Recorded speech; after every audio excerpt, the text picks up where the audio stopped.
Why, hello there, and welcome to the Wild West podcast. My name is Richie Ritchie of the MHRT Network, and I'm only slightly dizzy with Jack spinning around with his phone there in his backyard. Over here on my left, you can catch the real Alex Givens over there on Arrowhead Addict, writing all of them written words. Good stuff over there by Alex. And you also have the Lightning Fast Fantasy Podcast. You can catch him and Coach Defense on coming up soon. You got to give me the deets, please, at some point. Down below here in 3 weeks. 3 weeks? Okay. Yeah, and we actually just dropped an announcement today. We're doing a league for the show that we're going to implement into the show. Like it. No buy-in, but winner will get $500. So, cool. check out social media. I know we dropped something on that today, but if you're interested, get at me or Coach, and best of luck to you. I will be reaching out shortly. I will as well. And then we got Robert here, which is in dire need of a starting quarterback, as well as stop the bleeding. And a new foot would be good too at some point. I'll donate mine. Can I give him my foot? Happily. Yeah. I don't know. That might be a regression. Yeah. Give him this elite athlete Herbert's foot for yours. I just listen, saying, bro. Herbert says no thanks. I'll take my injured foot because at least I'm more healthy. I'm the youngest one out of this bunch. Thank you very much. I know. That's Then we got down there in the bottom right corner, Mr. Jack Hanna, representing his Las Vegas Raiders, which is going to be fantastic, actually, to have that information, because we had one heck of an interesting preseason game one last week with a whole bunch of interesting things taking place, and we're going to get right into it with all of you. Let's start off actually with Jack, who decided to not show up last week. It's okay. We're not going to hold that against you, per se. But want to hear your thoughts on your team and how you did and what you thought, highs and lows. Let's start with the highs. All right. Hey, salute all the Wild West fans. Salute Raider Nation. Yeah, sorry I couldn't make it last week. I had real life stuff going on, so I couldn't be here. But that was an exciting game, and it is just so awesome. I'm sure everybody that's watching the show and you guys that it's kicked off. Football's here. We're actually seeing football. Yes. It feels like it's been forever. And it was it was like a tale of two halves, for the Raiders versus Minnesota. It was, the first and second strings looked great. Third and fourth strings, I'm not so happy about that. But it didn't answer any questions in reality. So, O'Connell started off on his 4-yard line, drove it all the way down to the 3-yard line of the opposite team.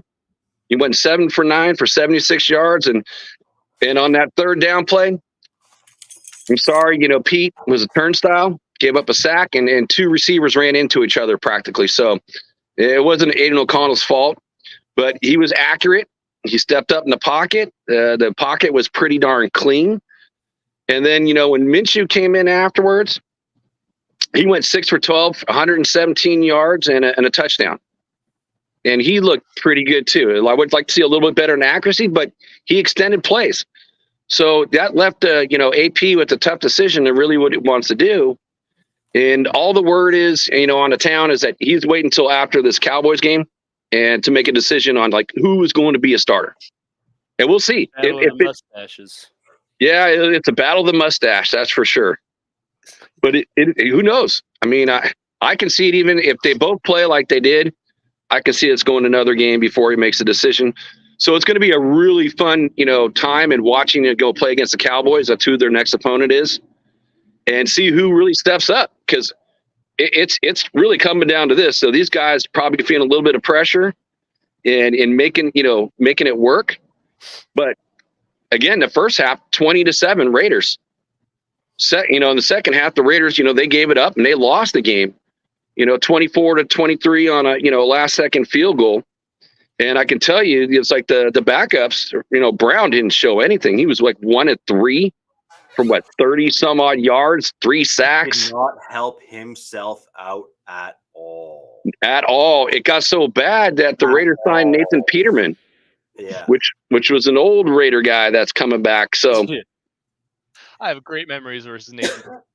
Wait a minute. I bet a lot of people for the 2 times he played. Six. Sorry. Oh, my bad. I missed by one. I remember when the Raiders were on Hard Knocks and Gruden would just be like, Nate, like just constantly. That's all you hear him saying. Like, it's like rip it into him. Yeah, he's not great. But hey, Gruden was a Nathan Peterman guy though, so I got to say that for him. But yeah, they brought him back. He played for the Bears for a couple years, so I think they did that because he's familiar with Gespy's system. So it's not going to take him as long to learn the system. Is this your plan for the number 1 pick? No. Oh, okay, sorry, I had to ask. This is for your 3rd and 4th string guys. So I would like to see Bradley get a little play next week. And, because again, I'm sorry, Brown just had to go down. And he did 3 times. So, well, I'm going to push back a little bit on Ed's comment here. Ed, I hate to be the bearer of bad news, but every team in preseason is vanilla. It's just a straight fact. Nobody's trying to show anything. No on one, like, right now. Nope. You are intentionally trying to hold back and not show your hand in terms of all the details. Yeah. You're trying to put a concept out there that loosely resembles what you're likely going to be doing during the regular season, but isn't really it anyway, just to see how the guys do. Not to mention, it's like, guys that are just fighting for a spot on the team. Roster spot. Yeah. That's a yes and no. That's a yes and no, because you gotta be fair in what we saw from most teams. Like the ones actually played a reasonable amount in that first preseason game. I can't speak for the Chiefs. The Chiefs, unfortunately, was the only game I didn't watch a little bit of. I saw a little bit of the Chargers, a little bit of the Raiders, all the Broncos. I wasn't able to catch the Chiefs game, but for the Chargers and for the Raiders, and certainly for my Denver Broncos, you saw a good, healthy dose of the starters in for that game. And it is totally strictly vanilla, because the Raiders were like running a 4-3, and they don't really run a 4-3. Who you calling? They run a 4-2-5 is their main set. So definitely keeping it vanilla on that. That's for sure. But, what I saw, from what I did see, because I couldn't catch the game, which is crazy, they did the NFL Network. I'm on the West Coast in California, and you would think that they would have played the Raider game out here, but no. They did the replay of the Jets. Was it Jets-Bill game? What the hell's that? I mean, Raiders own California, so NFL Plus made no sense.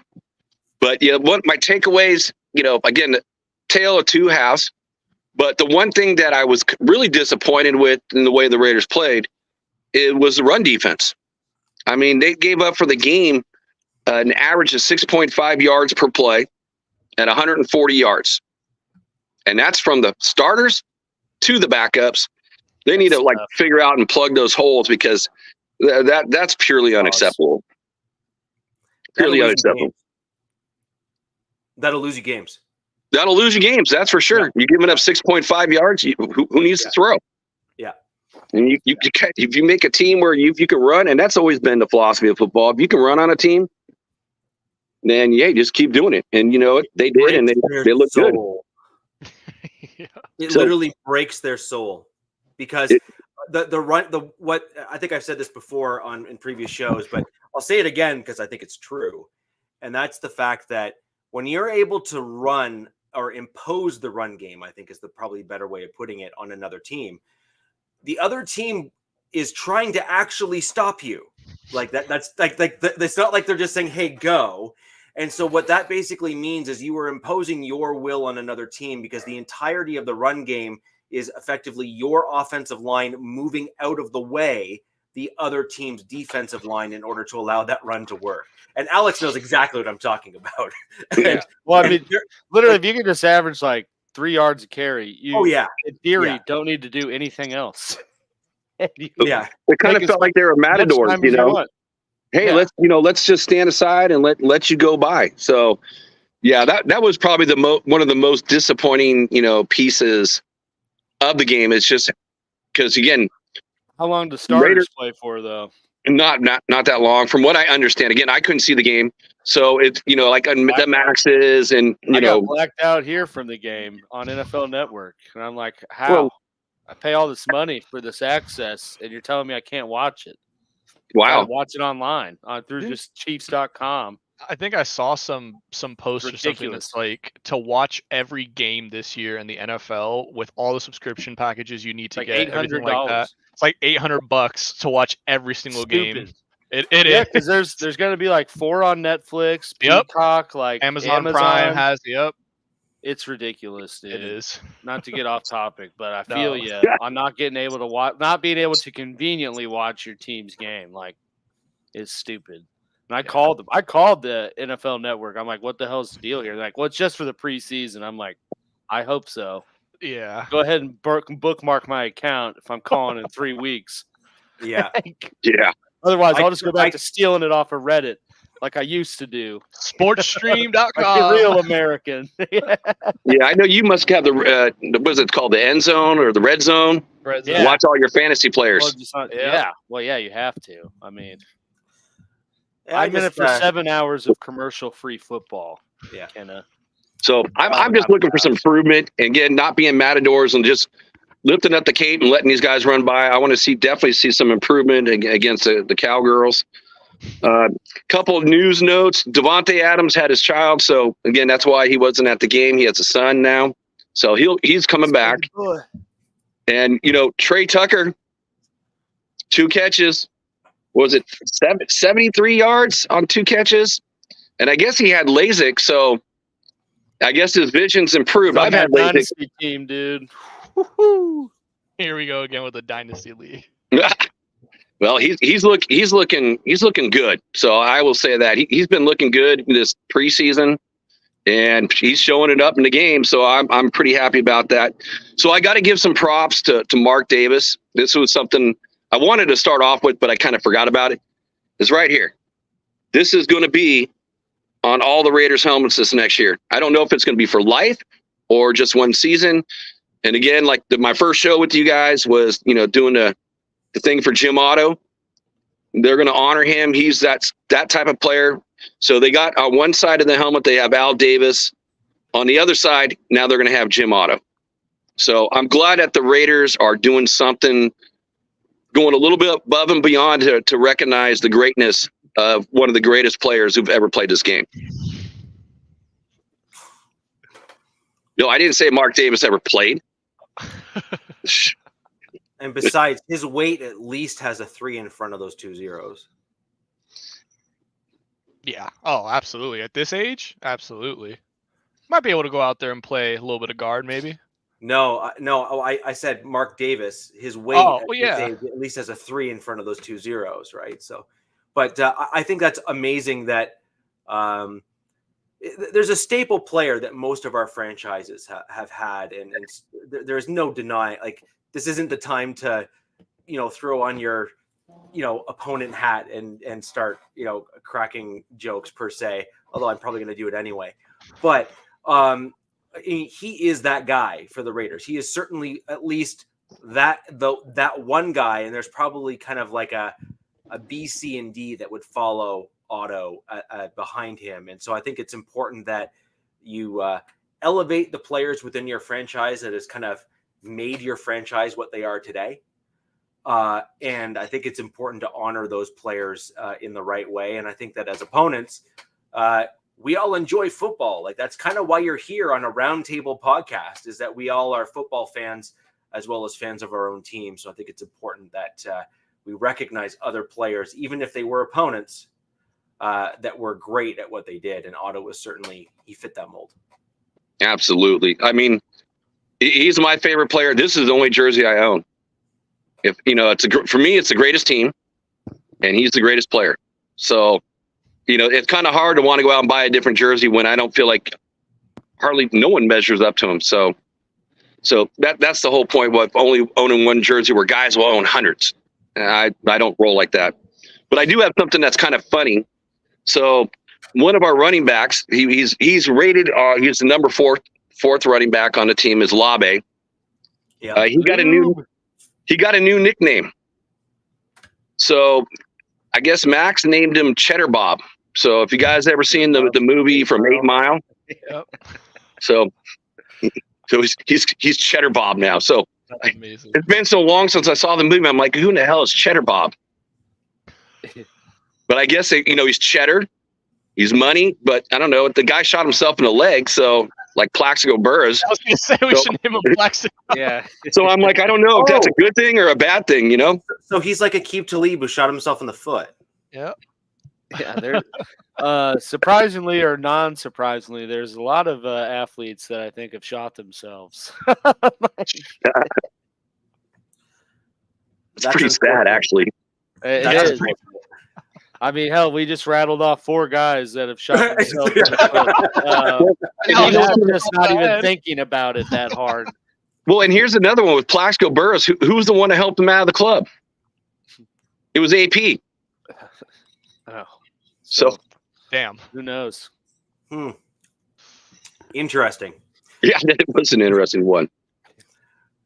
So that's kind of been the update, with the Raiders. And again, let's just see. Again, this is probably going to be the biggest thing, and I'm looking forward. It's just that quarterback competition to see if one of these guys stand out, and we actually finally make the call.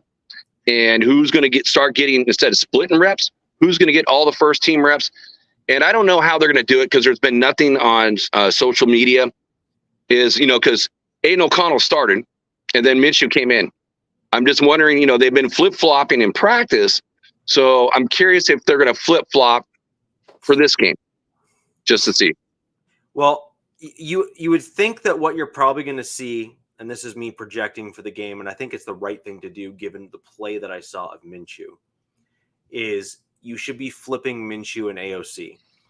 AOC played well, but he didn't pop. And the one guy that said he wanted a quarterback to pop and show some it factor things was AP in his pressers. He had 2 separate pressers where he said, I want some guy to come and take the job and say, hey, right? Like that was his thing in the presser was he wanted a guy to win it, if you will. And I don't think AOC won it. In fact, if anything, I think he kind of gave ground to Minshew in that game because Minshew only made some plays. He made some plays. He also made some mistakes. But at the end of the day, the mistakes were nowhere near like the negative plays that he had, nowhere near outshined or were negative enough that it negated the positive ones. And the positive ones were so good that it really put you guys in that game, like for sure. And so I think that you'd be doing yourselves a disservice to your club to not start Minshew and then see, was last week a fluke or was last week what you can expect from Minshew? And are you going to see even better results when he basically starts with the one? One? Just buy into the mania, dude. Yeah, come on, Uncle Rico. I mean, he's also Uncle Rico, mustache mania. It's like, well, they're both, the same. Time to be in the hot tub with your soulmate, man. They should have a competition. Who can grow the biggest mustache over the year? Oh, my money's on Minshew. Say, all right, boys, you want to start? I need one of you to look like Raleigh Fingers. Go. Now, I'm not going to lie. If Minshew wins the competition, I need to see Gorilla Rilla with the Minshew mustache on the gorilla face. Oh, like make a blonde. just like the like I want to see like handlebar. Or you want to go like all the way? No, yeah, okay. The full handlebar. The full man. Yeah. Oh yeah. I need to see that. That's important. That's awesome. Because that'll make TV for sure. Yeah. Oh, absolutely. We're gonna have the side by side pictures comparing the two. Yeah. Yeah. And then I'd love to see the jean jacket over top. Just from to top it off. Oh yeah. Yeah. Yeah. Like that'd be great. Like that would literally be classic. But moving on to moving on to just two things that you did not like that you saw in that game, aside from what you've already said. I'm counting your concerns, we'll say, with the back portion of your roster filling in. Well, again, I couldn't watch the game, so again, I've watched what I could on other people's shows. They put on tape. The things again, Pete was kind of a disappointment. Again, he was kind of a turnstile, on that third down play, and that kind of he makes me nervous. The other thing I would say, probably again, it's just the run defense. I mean, not just one player; it was everybody. And again, what you brought up is if you can't stop the run, you're not going to win. But individual player wise, it's got to be Pete. I was kind of hoping the Raiders would have done more with Lobby. They didn't really do that much with him. I mean, I think he had three rushes for like 8 or 9 yards and one catch for 16. So felt like they didn't give him enough opportunity. But there wasn't a ton of negative because there's a lot of young guys out there, and I didn't get to see a lot of the stuff in the third or fourth quarter. So I can't comment on that part. Sure, Ed, you're correct. Although the guys that you're referring to, these are the guys that end up being like Alex Singleton for my Denver Broncos. Or some of these other guys like Kurt Warner, who in days of old would kind of end up, packing groceries and then gets plucked out as a test and all of a sudden now becomes a Hall of Fame quarterback. Like these guys here at the bottom end and bottom tier of these rosters, this is them showing out for practice squad tryouts and for the feeder leagues to get picked up by teams so that they can further develop and prove themselves. And make no mistake, we are starting to see the churn this season in particular of those feeder leagues and the back end of those rosters and having some of those guys work Look out. at the Chargers. Yeah. Well, I have a question to the Raider fans out there since I couldn't watch the game. So I said what made me disappointed. What was it made that you guys who actually were able to see the game, what made you disappointed with a certain player? Post it in chat. I love it. Chat. Dust that and toss that into the chat, and we'll pull up your comments as they come up and discuss. Jack, to your point, the magic number that Alex was hinting at before isn't necessarily running for 3 yards, actually. The magic number is 4, because if you can rush for an average of 4 yards a carry, you just require 3 downs of straight runs, and you end up with just over a first down every play. You will visibly watch the defense of the opposing team, just like their whole demeanor changes, their shoulders start slouching, and it really does.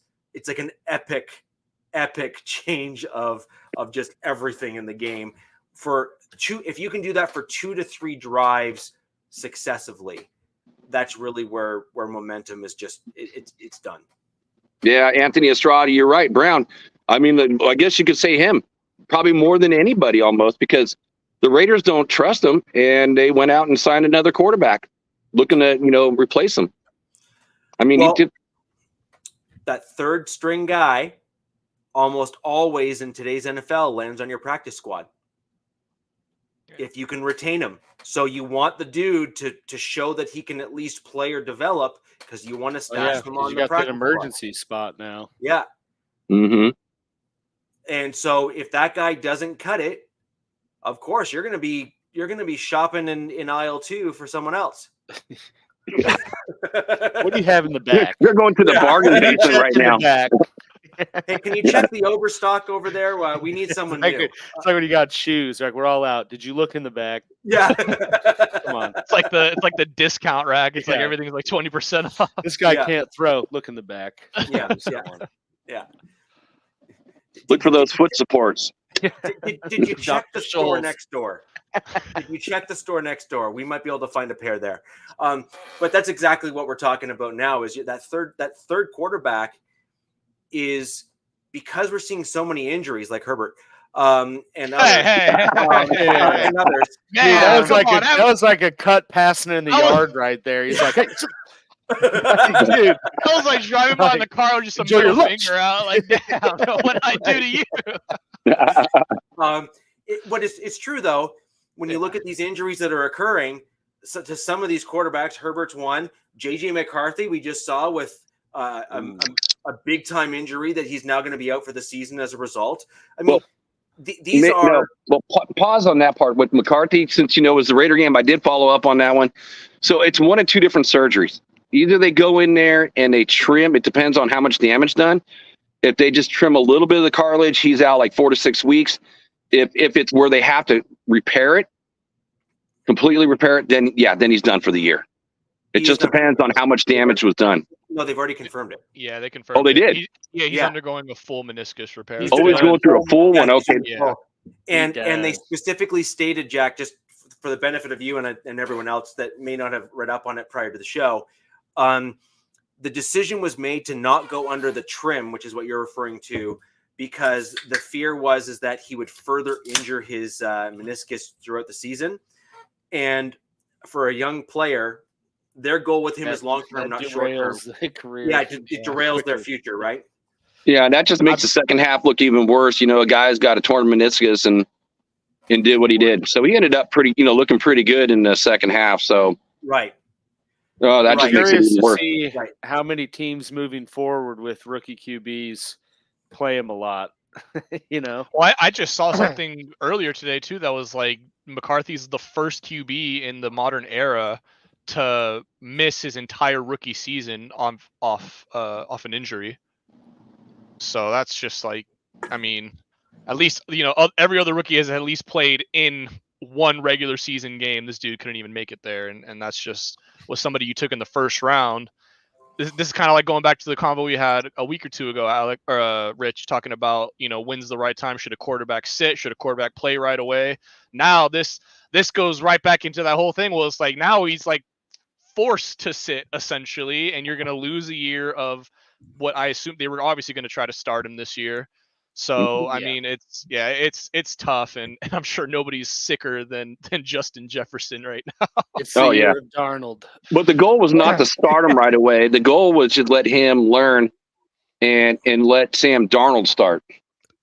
Yeah, I also think the other piece with JJ McCarthy though is I do start to question so his injury and what occurred there. They did an entire repair on the meniscus, which means he's going to be out between 4 to 6 months based on the surgery they did.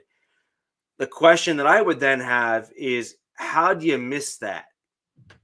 Because you don't end up with a meniscus that badly hurt and damaged, generally speaking, in a very brief period of time. That injury typically occurs, over a small period of time or over a period of time, which means that he likely had some challenges or issues coming out the draft and also probably during camp, etc. So how did they miss it? Was it intentional negligence, or did he have such a serious issue during the Raiders game that he took what once was a minor nuisance and it got converted and turned into a major problem? I'm more inclined to think that this was the former rather than the latter. My thing with it being the former, though, is if they didn't catch it, or sorry, if they did see something, and you're saying they just chose to overlook it, just chose to say, well, if that's the case, then the Vikings wasn't he injured coming out of the national championship? Yeah, I feel like he was. Do you not like the medical crap that these? I mean, think about how many people have been taken way later in the draft because of some underlying medical. I mean, Trey Smith, on the Chiefs, was like supposed to be second, third round pick, and they got him the 6th round because of a heart issue. Mm-hmm. So I mean, they make sure they cross their T's, dot their I's on that stuff before they invest in someone. Right, but you're talking about a franchise quarterback likely is what they're banking on here with J.J. McCarthy coming off the championship. So your mental math on this as a GM and as a team is just a little bit different than basically any other position on the team. They probably thought they could take the varsity blues approach and just stab them with a needle every Sunday. Call it good. The Harbaugh approach. Well, I also think that their plan was basically what Jack said too, which was, Darnold plays for a little bit. Maybe they try to sneak him over to, the quick repair route kind of right after the first preseason game, bring him back quietly after just saying, oh, we're resting him because we were very comfortable with how he played, the whole, that whole crap. And then all of a sudden, bada bing, bada boom, we're talking about the dude coming back and then starting by like week 4 or 5. And this obviously completely derailed that. I think Karma, right? So Carlos, I forgot what JJ McCarthy said, about the Raiders before. Go ahead and post that in the chat because you know what? That's karma, bro. What'd he say? Oh, JJ was talking ish about the Raiders. Yeah. I forgot what it was, but I remember him saying something. So, they're chatting it right now up and saying, yep. That's what you do. That's what you get when you start talking crap. Yeah, Rick, I've heard the same thing. I've never had meniscus issues, knock on wood. But I assume that the meniscus stuff. Appreciate it, Ed. I assume the meniscus stuff is very similar to bones and whatnot, that there's the physical component of it, but then there's also the mental component of it too, where you just kind of, that there was a problem there, and part of your injury or recovery is getting over the mental element of that injury as much as the physical, where your body's probably fine, but your brain is saying, no, you just hurt that thing, remember? It's still hurting, actually. Yeah. It's true, though. It's really just it's getting the range of motion back. Like when I tore my ACL, it took like 5 months before I could even like just feel comfortable moving it like you do right now, just like back and forth. And that's the biggest hurdle. I mean, on top of the mental, like just not being worried about it. Trying to overcompensate. Yeah. Well, it also feels it gets so stiff after the healing process, no matter what injury you're coming off of, that part of the mental element of it is that when you're stretching, it feels like you're going to almost break or re-injure it as a result of the stiffness, right? So the first 3 weeks, I had to go to our athletic trainer and I would just pop 2 hydrocodones and sit there while they just slowly push my knee up to a full bend and bring it back. And I just be biting the towel like, holy shit, this sucks. Yeah, that's a good time. Yeah. It was a good time. Sounds fun. Yeah. Glad it was you and not me. Yeah, right. I didn't take a single painkiller for my leg. Yeah. What's wrong with you, dude? We got a badass over here. Damn. No shame, dude. No shame in me taking them. No, I just refuse. Popping them like candy. Yeah, I refuse. I could now that I think about it. No, I'm kidding. Yeah. So you had the Raiders. So we're going to jump over to my Denver Broncos and go into since there's been a few questions and comments made here already about players, and obviously Bo Nix is going to be a big topic of conversation given some of my comments earlier and how he played, which if you're paying attention to the show and want to be actually honest, I never said he wasn't going to play well. I just said I don't think we should start him. Despite what I saw on the field in the preseason game, my comments remain the same. I think that he played very well, extended plays, exactly as we saw with Minshew with the Las Vegas Raiders, where we saw Bo being able to extend plays, run with the ball, et cetera, et cetera. However, I do think it's important that Broncos fans, and for the AFC West fans that are not as familiar with the Broncos in terms of like little nuances on the team and all that kind of stuff, pay attention to those small details. For example, on that really great Cortland Sutton sideline throw, Bo Nix missed a completely, as in like gaping wide open guy across the middle. Like, can't miss him, front and center. What are you doing? And he could have led him in stride, and that would have turned into potentially a larger gain with the crosser across the middle of the field. Nick scrambled a little bit early, didn't make that throw.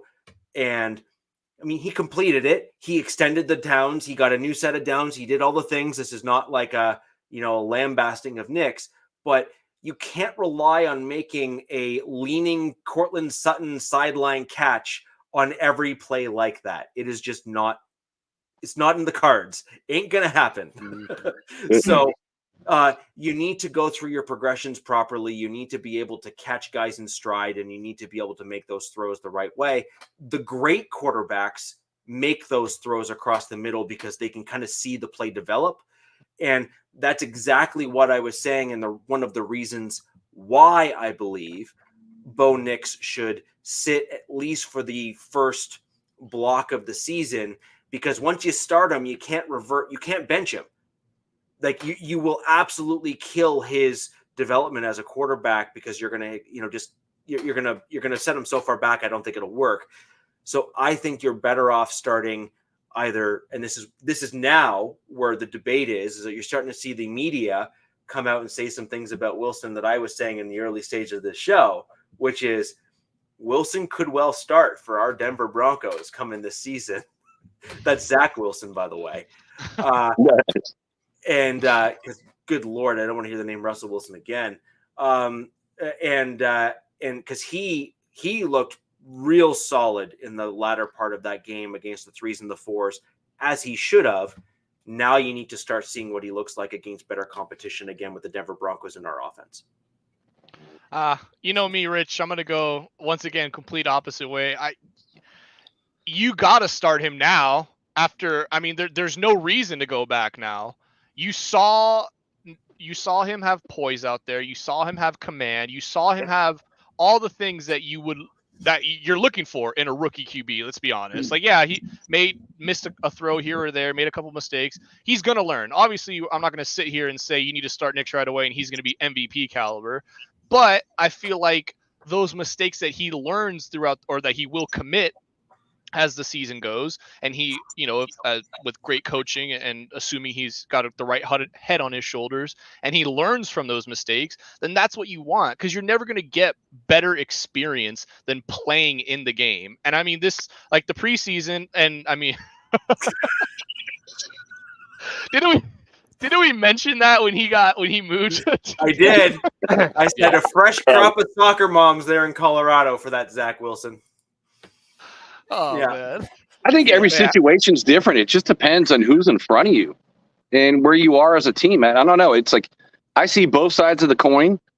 I see, like, again, with Alex's teem, when Patrick Mahomes, they had the right type of quarterback in front of them. Yeah. So they didn't need a QB. No. So it's different. Well, they just got a goat is what they got. But it's like letting him sit was, beneficial for that. Yeah. But at the same time, I see where Robert's saying, when AOC got thrown into the fire, and now looking back at it, a season later, I'm glad he got thrown out there to have that experience. Yep. So again, every team and every team's needs are different. So I agree with both you guys on that. My argument / agreement with you, Jack, on your point you just made is you're right. It does absolutely depend on what you have around you in that room. Like you said, Patrick Mahomes obviously had Alex Smith, who was established. And they went to the playoffs anyway. And they went to the playoffs with, yeah, absolutely. The thing with the Broncos, however, is they don't have that veteran him leader or Zach type. Wilson. Yeah, it's him chances. Or Zach.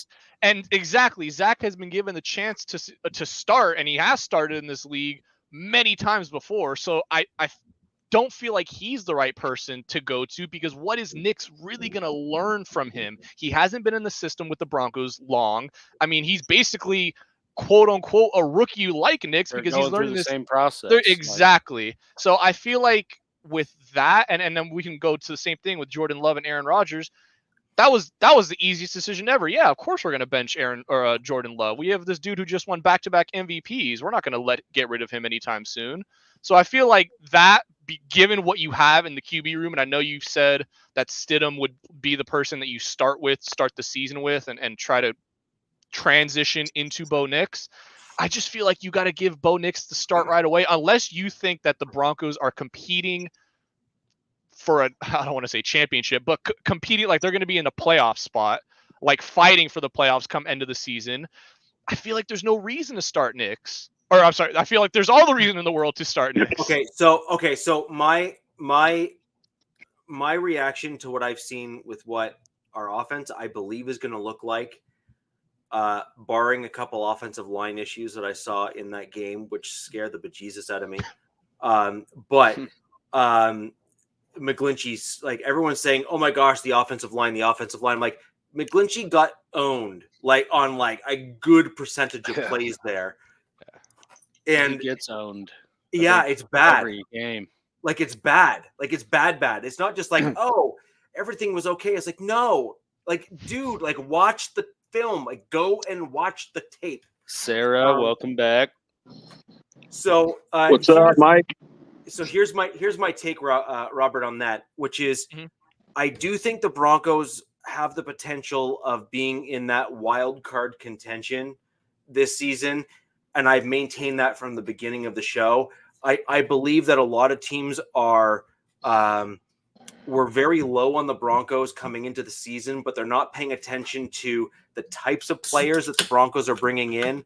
They are bringing in gritty players, but cogs in a Sean Payton system. So I kind of see it as a Belichick-esque style building of a roster, which is, you know what you're looking for in the various positions because you have the actual vision for what the offense needs to look like. And you're filling in one or two guys, both starting caliber and then almost starting caliber, in the varying positions throughout the roster. And I believe Sean Payton is slowly building this team back up in that type of an image, which gives you the depth that Jack was concerned about actually on the Raiders, that he saw from the Raiders game. Because what you saw from the Broncos was not a huge drop-off between the ones and the twos.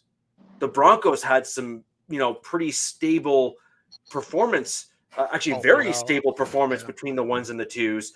And that is a testament to Sean Payton and how he's constructing the roster. So to answer your question, back to the quarterback position, I think if you're looking at it the way that you're proposing, although I think Wilson would be just as suitable as Stidham, in my opinion, a veteran quarterback that has been in the league and started in the league for as many starts as Wilson has will be able to pick up on a playbook, especially after seeing real game action like he did this past preseason, very quickly.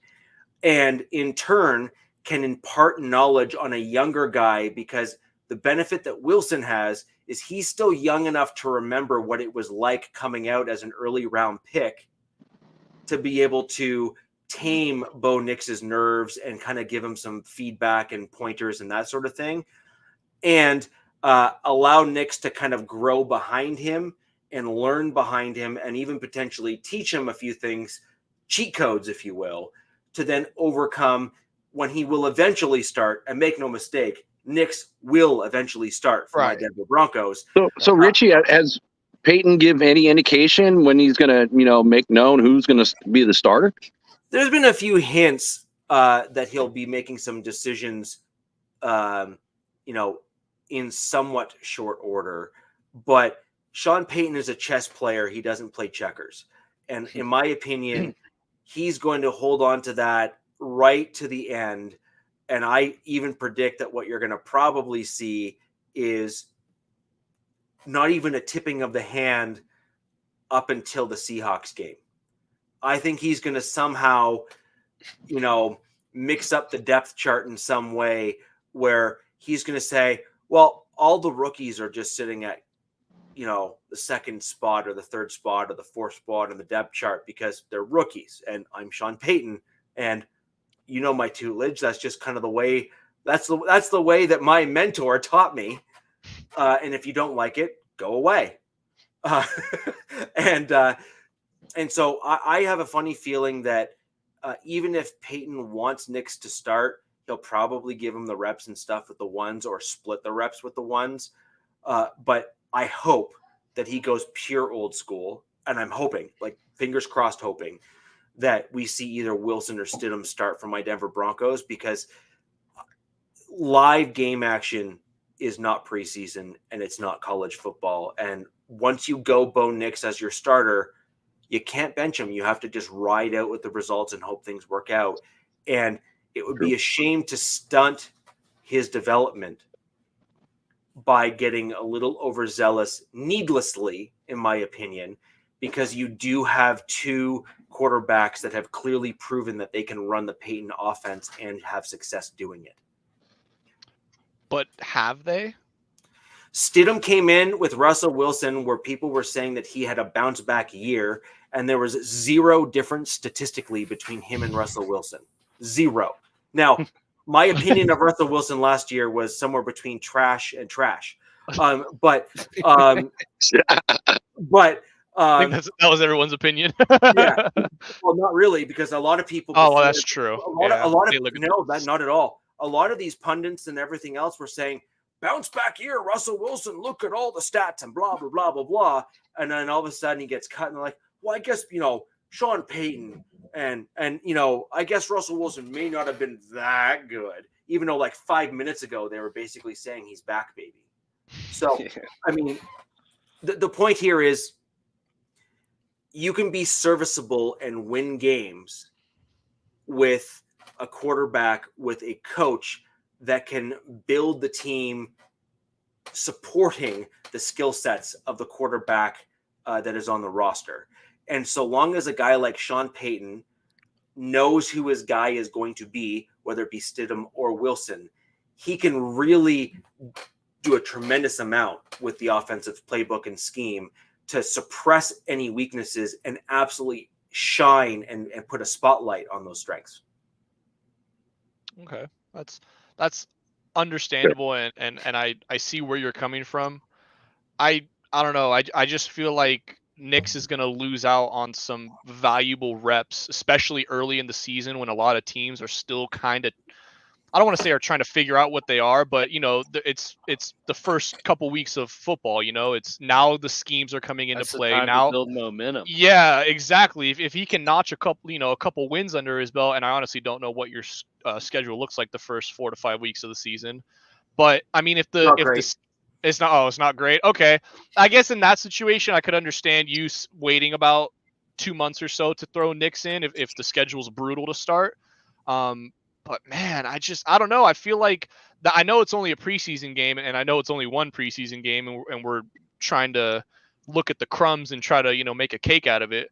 But I feel like he showed you, at least in that game, like I deserve to be number one on the depth chart over these two guys who have been career backups one career backup and the other was a first round bust. Bounce around. Bounce. Yeah, exactly. So I don't know that personal opinion. This here is it. Gotta get Nix. This here is it. So cool, Kev. If I could just give me like 1 minute on this comment here, and I think this will answer exactly what you're going to talk about. What we saw when Bo Nix was on the field was a slightly different offense than when we had Jared Stidham on the field. Mm-hmm. And so Stidham started and Bo Nix came afterwards. There was slightly different route concepts. There was slightly different looks, and there were slightly different play calls when Nix was on the field. So to Cool Kev's point, and this has kind of been my point all along, is if you're going to then tout Nix as the starter, he needs to run the offense the way that Peyton wants to run it. Because I believe he ran the offense the way he wanted to run it when Stidham was out on the field. And I'm not convinced that he ran it exactly the way he wanted to do it when Nix was on the field. And the reason I'm saying that is there was far more outlets when Nix was on the field than there was when Stidham was on the field. You saw the running back hang back for that outlet, like escape hatch throw that you want for a quarterback like Russell Wilson or a rookie like Bo Nix, because Bo Nix is better than Russell Wilson, but they still need, because they're learning, and Russell Wilson just doesn't have an excuse. He's just declining. They need that outlet throw. They need that quick, oh my gosh, I can't, in Russell Wilson's case, I can't see anything because I'm too short. I need to be able to throw it to a running back. And then in Bo Nix's case, it's I'm processing everything, but I need to get it out so that we can make a play. And that's kind of what I'm getting at when it comes to Bo Nix and why I think he should sit and not start. I am not saying that I dislike Bo Nix. I am not saying that I don't think he's going to start. Right. I'm simply saying that he's played, he's going to play, and he's going to spell someone at some point during the season. And that's a good thing. But you don't throw him all the way in with a subpar version of your offense when you could be running, the full deal offense with Wilson and Stidham, perhaps having Bo Nix learn behind them and say, oh, I get that now. Oh, I get that now. And then have him come in week 16 or something and start to kind of do what Mahomes did when he played against the Denver Broncos, where the Chiefs had no business beating my Broncos when Mahomes came into play. Right. But Mahomes was just too darn good, and he won the game anyway. The Chiefs benched almost every single one of their starters. Yeah. Mahomes came in with the backups and some Starbucks down the street and won. So it's pretty accurate. Not wrong. Yeah. So that's the whole point, right? Is when you have a good starting quarterback who is competent, and I believe Bo is more than competent. I think he's got the football IQ and all of the gifts and talent that you want for a starting caliber quarterback. The question is, can he process fast enough at the NFL level to run the complexity of offense that Sean Payton wants to run successfully? I believe the answer is not yet, but just wait. Okay. So you don't think it's a how do I say this without trying to sound wrong? You don't think it's like a talent level of play factor in terms of why Nick shouldn't start? You think it's simply just he hasn't had a chance to learn the offense in its entirety yet, and until he does, he should remain as the backup? No. So that's part of what I'm saying. The other part of what I'm saying is the speed of the game and the complexity of the game at the NFL level is much, much, much, much different than at the college level. And there's going to be nuances to the game that he will not know yet. And you need to be very careful with the quarterback position in particular, because the name of their game is processing things quickly. And if you put them out there and force them to over-process, or in Sam Darnold's case, they refer to it as seeing ghosts, you start to have the quarterback then make needless mistakes as a result of putting them in situations that is not good for them.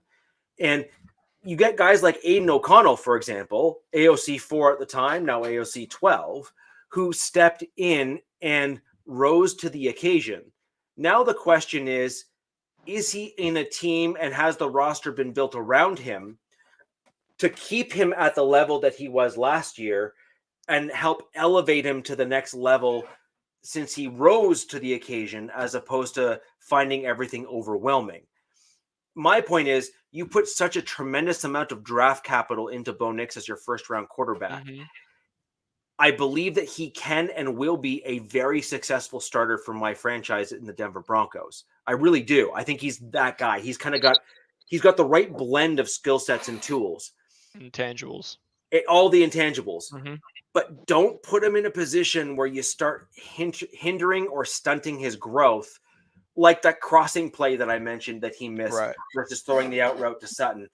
He'll look at the play, and I'm sure he'll go back and course correct. But the problem is, there is about 5 other plays that were very similar. Right. You need to give him the time to process and learn. The Chiefs did it with Mahomes. And frankly, the teams that have had the most success, generally speaking, Aaron Rodgers and Jordan Love. I'd argue Jordan Love got the benefit of learning behind Aaron Rodgers, whether or not anyone wants to admit it or not. Mahomes and Alex Smith, all of those players have shown that sitting behind competent quarterbacks, and I argue both Stidham and Wilson are competent quarterbacks. They're never going to be great, but I believe Bo Nix can be great. And that's why you have him learn behind competent quarterbacks and then have him elevate. Now, Aaron Rodgers is an exception to that. I actually consider Aaron Rodgers a great quarterback. Right. So, right. But the point is that I think that there's a way of doing it, and I think the Broncos have an opportunity to do it the right way with whom they brought in so far, and I hope they don't screw it up. I'm hoping Sean Payton does what I think he's going to do and go old school, because he is, generally speaking, an old school coach that is sprinkling in some new school ideas simply from a health and safety perspective. But when it comes to the pure football side of things, he is definitely an old school dude. Okay. I agree with you on that, but I will say that where we don't agree, I personally don't believe that Stidham or Wilson are competent quarterbacks. Stidham maybe more so than Zach Wilson, but Zach Wilson definitely not. If there was anybody that you're going to start, it has to be Stidham, because I just don't think Nix is going to learn anything under Wilson. I disagree. That he doesn't already possess or will learn just by playing on his own.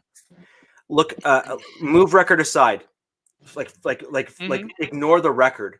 Yeah. Look at the general stats that Wilson had when he was with his former team. Mm-hmm. And look at what he had to work with in order to attain those stats. So they keep on saying that really good quarterbacks typically end up going to a team that knows what to do and how they're doing it. So, for example, look to our man Alex Gibbons over here on the top right of your screen. They drafted Patrick Mahomes by trading up in the first round to acquire him, by trading away 2 picks to jump up into that first round and get their guy for the future. And you have to be an absolute fool to not say that they stole Mahomes with how and where they got him, right? Oh, cool. Absolutely. Great. Absolutely. Now, what did the Chiefs do prior to attaining Patrick Mahomes? Built basically a complete Built roster their whole minus They roster. built a QB. complete roster that was basically only void of a quarterback, right? Right. Great. Mhm. Now, what did Zach Wilson's former team have on it that would make you believe that they were a quarterback away from anything? I mean, not that they were a quarterback away, but I mean, Well, they believe they were. I They- mean, they- they traded yeah, for I guess Rodgers, at and the I time, mean, he did have like Pro Bowl caliber players around and the him. defense that was top Rookie 5, year arguably. on offense and defense, and they drafted 2 offensive linemen, and one of them just happened to turn out to be a bust. But, Yeah, like, Mickey To Becton. what you're saying, Richie, about the Chiefs, like if the Broncos were going to take that approach of like, let's build up our roster, get our team right before the QB, why would they take a QB in this draft? I have an answer to that already. It's because they believe that it would take too much draft capital to trade up in next year's draft to get their guy. And I believe that Sean Payton, his number 2 quarterback in this draft, I truly believe this, and it will take a lot to prove me otherwise. Bo Nix was his number 2 quarterback in this I year's thought he was draft. number 1 in his book. Who was number 1 Caleb. today? Caleb Caleb. Williams. Williams. Yeah. Had to be. Yeah. But Well, see that But at the same time, like the Chiefs didn't rebuild the way they did in 2 years. I mean, they were picking top 10 for like 8 years. Yes. I mean, yeah, that's true. You're taking one comparison, but like making it sound like it's a quickly obtainable thing. And so No, that's why- no. Actually, I'm not. In fact, I've never said it was quickly obtainable. My point here is, I think the mental math on this was done, and the mental math is quite clear. And this was the conundrum I was in, even in my draft analysis for this year. And I didn't want us to go quarterback, but as I look back on it, there was a big part of me that was saying, well, you kind of got it right, because the thought process here is Sean Payton had no business winning the number of games he did last season with the roster we had and the play that we had on the field. The fact remains, he did. Okay, now extrapolate that. We have a better roster this year with better players that better fit his system. et cetera, et cetera, et cetera, and which is likely going to yield a better win percentage for the team, which I fully expect, which then means that you're going to have an even tougher go round to jump up into the first round to nab your quarterback of the future. So if the guy you really like, and I mean truly really like, is there at your pick in this year's draft, which by all accounts he was, you pull the trigger. And I think that's why the mental math was what it was this season, which was, if we don't have to move picks to jump up to grab our dude, and we're okay with either Caleb Williams, good luck, or Bo Nix as our number 2 guy, and it's looking like we're going to be able to get our number 2 guy anyways at our position in the draft and not give away draft capital, then you say yes all day long for sure. Imagine if your Chiefs didn't have to trade a darn thing to grab Patrick Mahomes in that draft and just sat there and waited. Would have been nice. Well, they only moved up. I mean, he wasn't on any team's radar. They moved up like 12. Well, I mean, they had to jump in front of the Saints because Sean Payton was going to take it. Right. Probably still be at the Saints if that happened. Oh yeah. Right. But that's my point though, right? Which is there's an approach to it. And I think that the math and just the way things lined up in the draft this year just kind of moved us in that direction. But I feel like if Nix is your number 2 guy, and let's put it, for all intents and purposes, he was your number 1 guy because nobody was going to get Caleb. We all knew Caleb was going to the Bears. I'm sure you Sean Payton. 100%. Yeah. So if Bo Nix, for all intents and purposes, was your number 1 guy, and you somehow got him with the 12th pick, there's like almost no reason to not start him then, because you're telling me that if the Broncos would have had the 3rd overall pick, they're taking Nix? And at that point, if you take Nix with the 3rd overall pick, he is definitely starting that year. There's no way but see why? If he is your guy, and according to you, he is Peyton's guy. I'm going to look. This is the one thing you're going to get from me. I am consistent no matter what. I don't give a crap what anyone else has as a contrary opinion to mine. Unless you can present an argument that makes me kind of step back and then reevaluate. No offense. There is nothing you have said that is having me step back and reevaluate my position on this. My position remains the same. Nothing changes. Bo Nix is a fantastic quarterback who still needs some time to completely assimilate to the NFL. And we saw that on film in preseason game 1. That does not mean that he can't get there. Right. That simply just means that I think he needs more time. Patrick Mahomes was the same. And I'm sure if Alex were to go back and rewatch the film in preseason for Mahomes, he would also agree. In fact, I might just do that just for fun, just to go back and look at it, right? Which is like, what did it look like when Mahomes stepped in preseason and stuff? Mm-hmm. So as an example, let's look at JJ McCarthy, and let's use just that as an analogy for this. Mm-hmm. Why force a dude to play hurt if he's going to be your long-term future for your team? Well, right? Yeah, right? That makes no sense, right? Zero sense. Now, on the flip side of that, what I'm talking about isn't physical injury. It's potentially mental hindrance on the guy that you have on your team. You're potentially putting him into a box and forcing him to just forever mess up mentally because you've rushed him into something. I'm not equating the two 100%, but they certainly have similar outcomes, which is one dude's not on the field because, maybe he can't walk anymore. And then one dude's not on the field because every time he steps on the field, he thinks the defensive end is going to take his head off.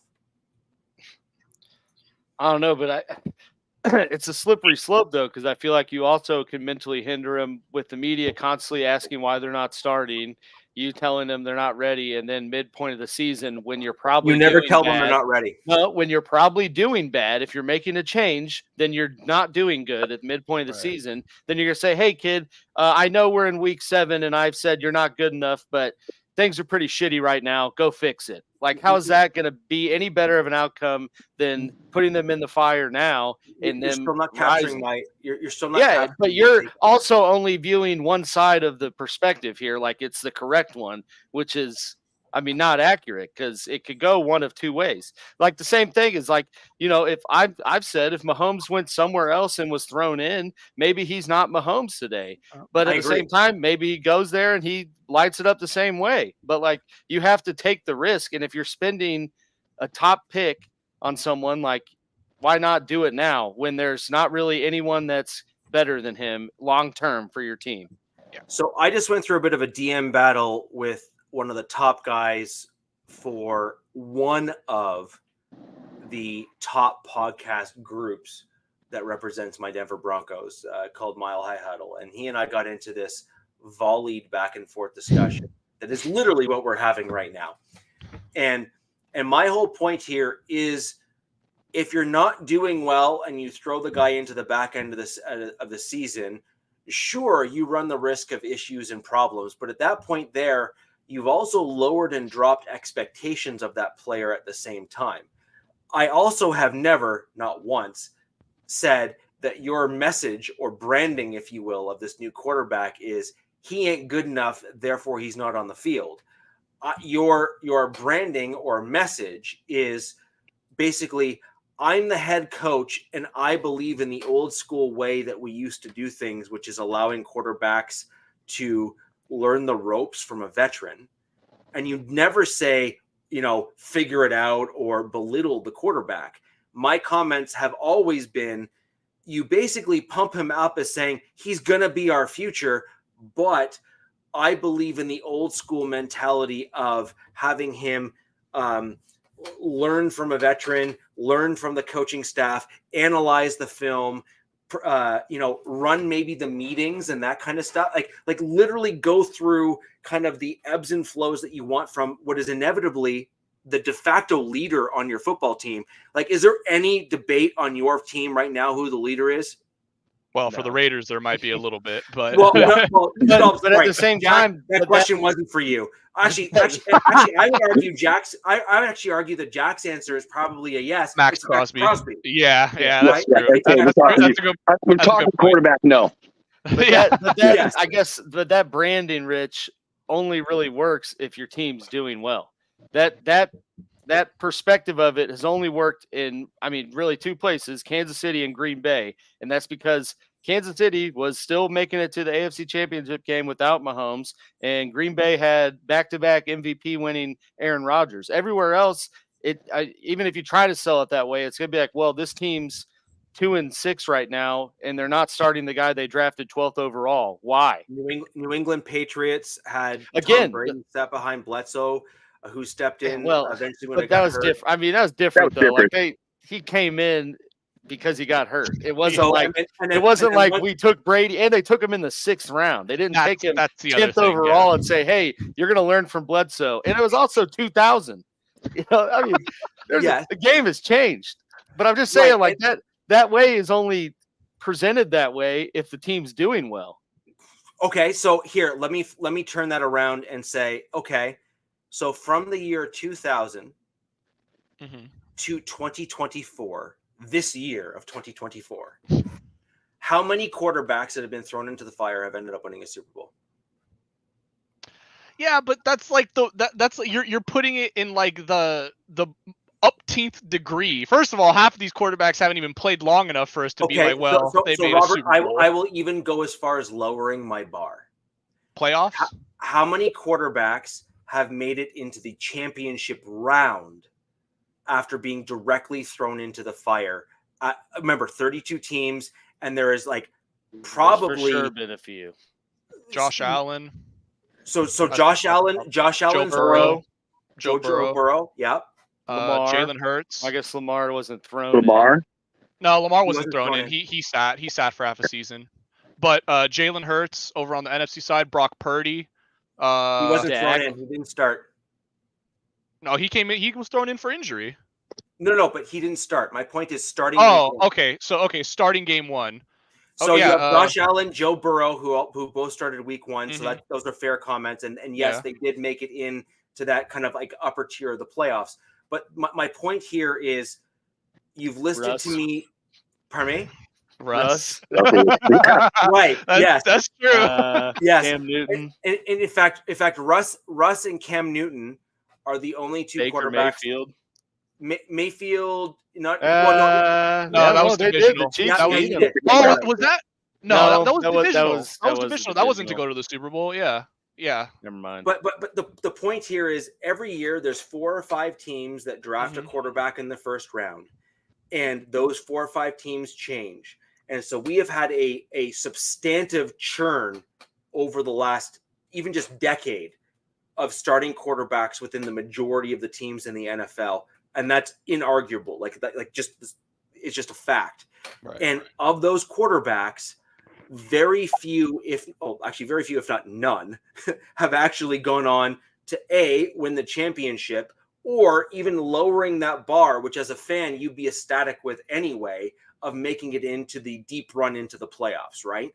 And so my whole point is those quarterbacks, generally speaking, that learn the ropes and I mean subtle nuances of the game of football, generally speaking, that have made it deep into the playoff runs, etc., have had that slight advantage of that additional time of learning, like your Lamar Jacksons, who even Baltimore fans were making comments about when he was coming up for his contract extension of saying, is he really worth it?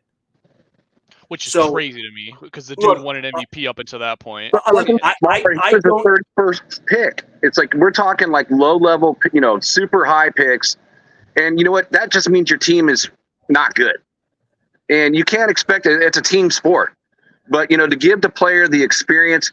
And again, I see both sides of the coin where you're at, but at the same time, you go to season 2, you gain that experience. We're saying like, okay, this kid's going to get ruined because he went out there too soon. And yes, there is a perspective like, yes, get your knowledge, learn behind someone. But again, when you got the Kansas City Chiefs, the Green Bays, you got that luxury. And this is the NFL, which means not for long. So you need to get out there. But you look at all these teams, look at Peyton Manning. I mean, shoot, what do you go? One in like 15 or 25 interceptions.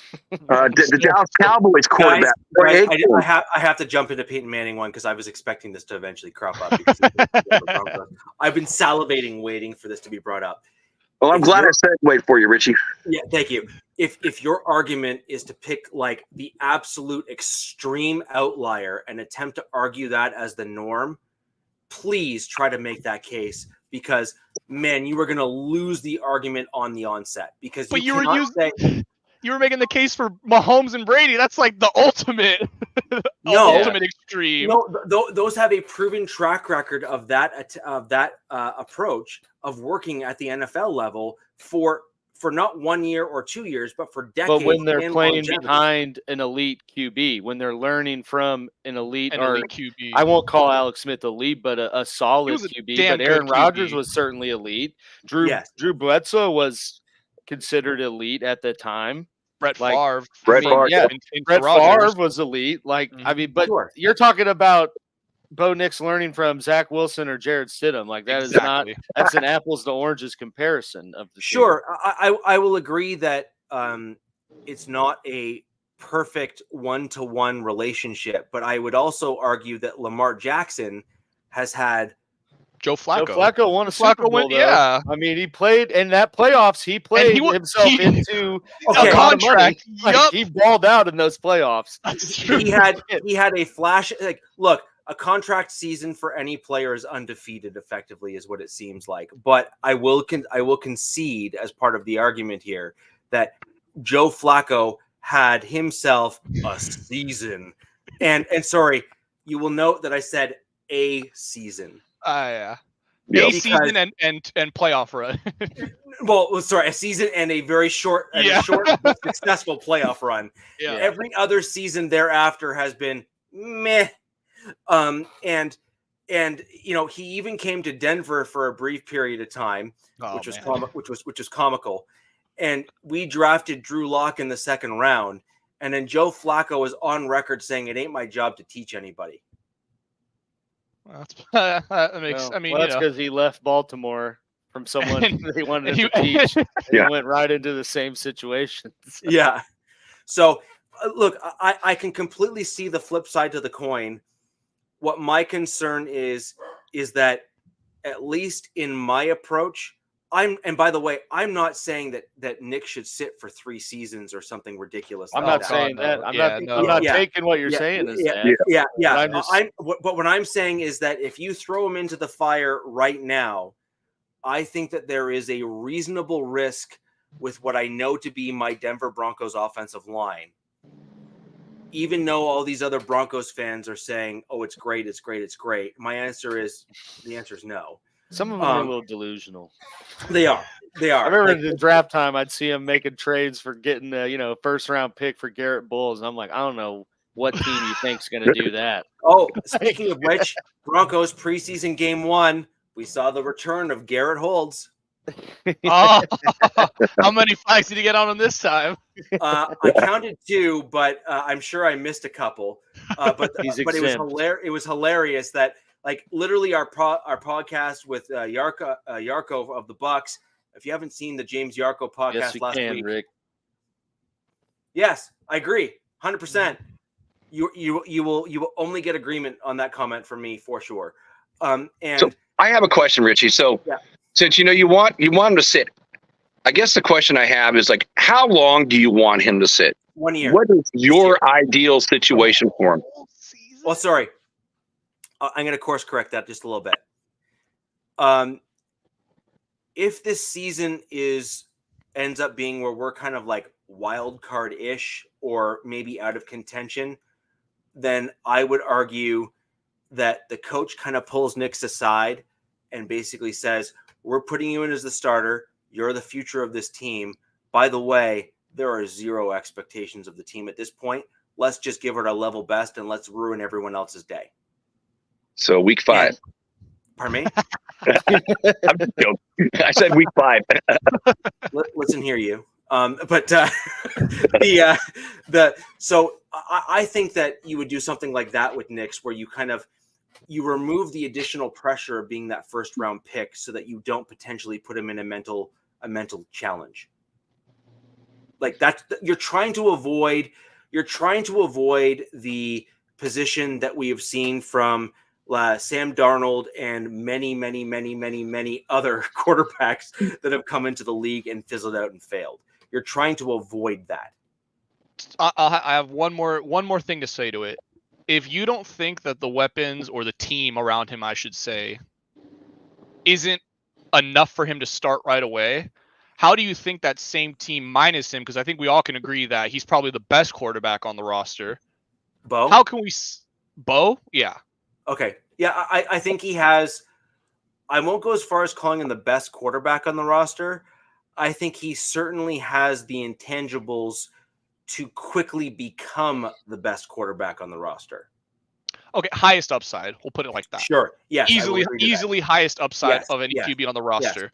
Yes. So if you don't think that the team around him is good enough to compete with him, what makes you think the team will be good enough to stay in contention without him? To contend for a wild card spot, as you say. So my problem with starting Bo Nix week 1, unless he makes major leaps in very, very short order, and someone as in fixing those issues that we saw in preseason game 1, tomorrow, is you're going to have to fundamentally alter the complexity of your offense, which will ultimately put your team at a disadvantage, because you lose what makes Sean Payton's offenses so good, which is very similar to what we saw from the early Sean McVay stuff, which is the same play results in 5 different plays in terms of the look. Mm-hmm. And it makes it very difficult to defend, because you have what looks to be a pass and it becomes a run. You have what looks to become a run and it's actually a deep ball. And you're just sitting there saying, what was that? And you need a quarterback who can operate under center and not fumble the snap like we saw from Bo Nix in preseason game 1, from being able to run under center. It's these little things like that have me extremely concerned. I am not concerned with some of the decision-making stuff, because I think a lot of that can be coached and corrected. It's the you need him to start learning behind someone who has done it before for a little longer than 5 minutes.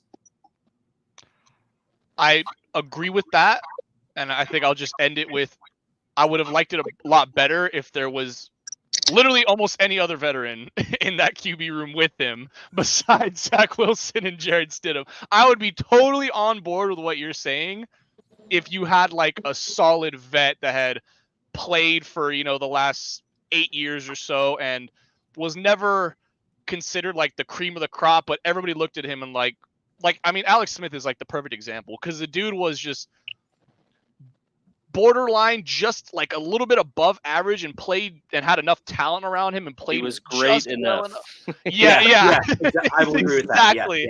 Yes. Little step over and good enough, and not quite like elite, but great enough. But right there in that middle area. Yeah. Alex Smith was a persistent playoff quarterback, but you knew full well that he was never going to win you a Super Bowl. No. And I always think back to what Kelsey said whenever Mahomes was like this. They traded him. He's like, Alex Smith would throw to you when you're open. Mahomes throws you open. Yes. That's what they needed. I mean, that's the definite. Yep, that's the difference between a great QB and a good QB. Yeah. So that's kind of what my take is, and then just some other kind of quick points on my Denver Broncos in the preseason game, and then we'll throw it over to you there, Alex. Is we saw some really interesting play from the offensive line. The centers, both first and second string, both played very well. I was quite impressed.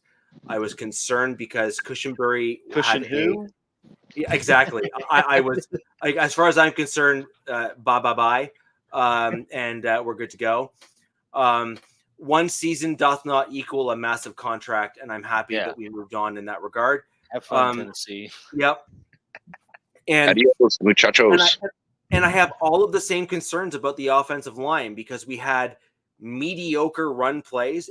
They were good, but not great.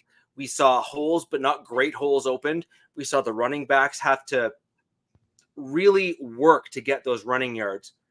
We saw the same thing last season. It did not end well. That was not good. Like, it needs to be better. I need to see more from both run blocking and pass blocking. We also saw some holds from our left tackle. That was always a concern of mine, is that if the rules change even just a little bit, that is not going to end well for us. The other thing I would like to say is, for those Broncos fans that thought Alex Singleton was expendable, you are sorely mistaken, and the preseason game should have showed you that. That dude is everywhere. And if you're looking for who Alex Singleton is, the dude's got hair past his shoulders, looks like a hippie, but tackles like a machine. He is legit. Yeah. And I said that from the get-go when we signed him. I've been doing these podcasts on video for long enough that I can't hide from my takes. It's just, they are what they are, and I will wholeheartedly accept them. And he was all like, as soon as we signed him, it's like, that dude is going to show out. And he did. And he has. And he's earned the longevity on my Broncos roster. We also saw Barton, by the way, who I mentioned last podcast and the podcast before.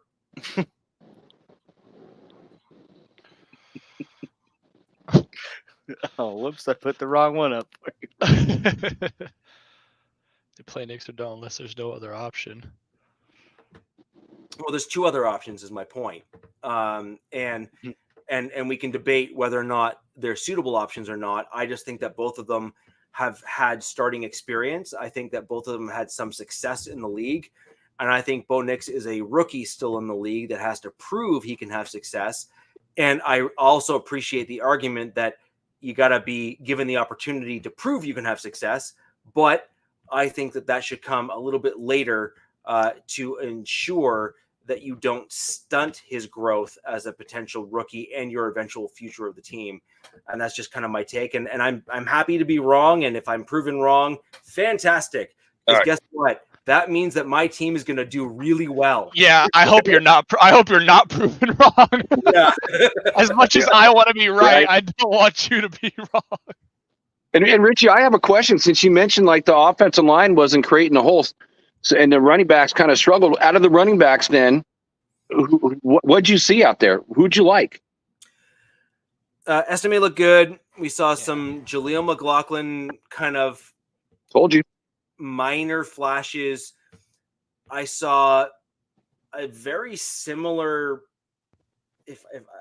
Javonte Williams to last season. He's got to really do something for me to change my mind. I am going to say that the one running back that I was shocked with that actually made some mistakes was Symposium Perine. Yeah. I actually think that he played himself off the roster. Wow. Yeah. And I'm on record back just a few weeks ago thinking that he was going to maybe even overtake, number one running back spot, because last season when Williams went down, Perine stepped up and absolutely just killed it for my Denver Broncos. And we saw the complete opposite in this preseason from him, kind of average, mediocre. And I do wonder if this is his cliff, if you will. Running back is such a high collision position that at some point you have to be rare air running back in order to have longevity at that position in the NFL. And we're just seeing that more and more. Derrick Henry. I told you about Estime. Told you watch out for him. No, I've always been high on him. I just thought that it was going to be a shimmy shake in terms of jockeying for position at the running back position, different from what most Broncos fans think. I am slowly coming back to probably somewhere closer to where the pundits and whatnot were projecting the Denver Broncos roster to land, which surprises me. But I mean, I'm not going to be upset about it or anything.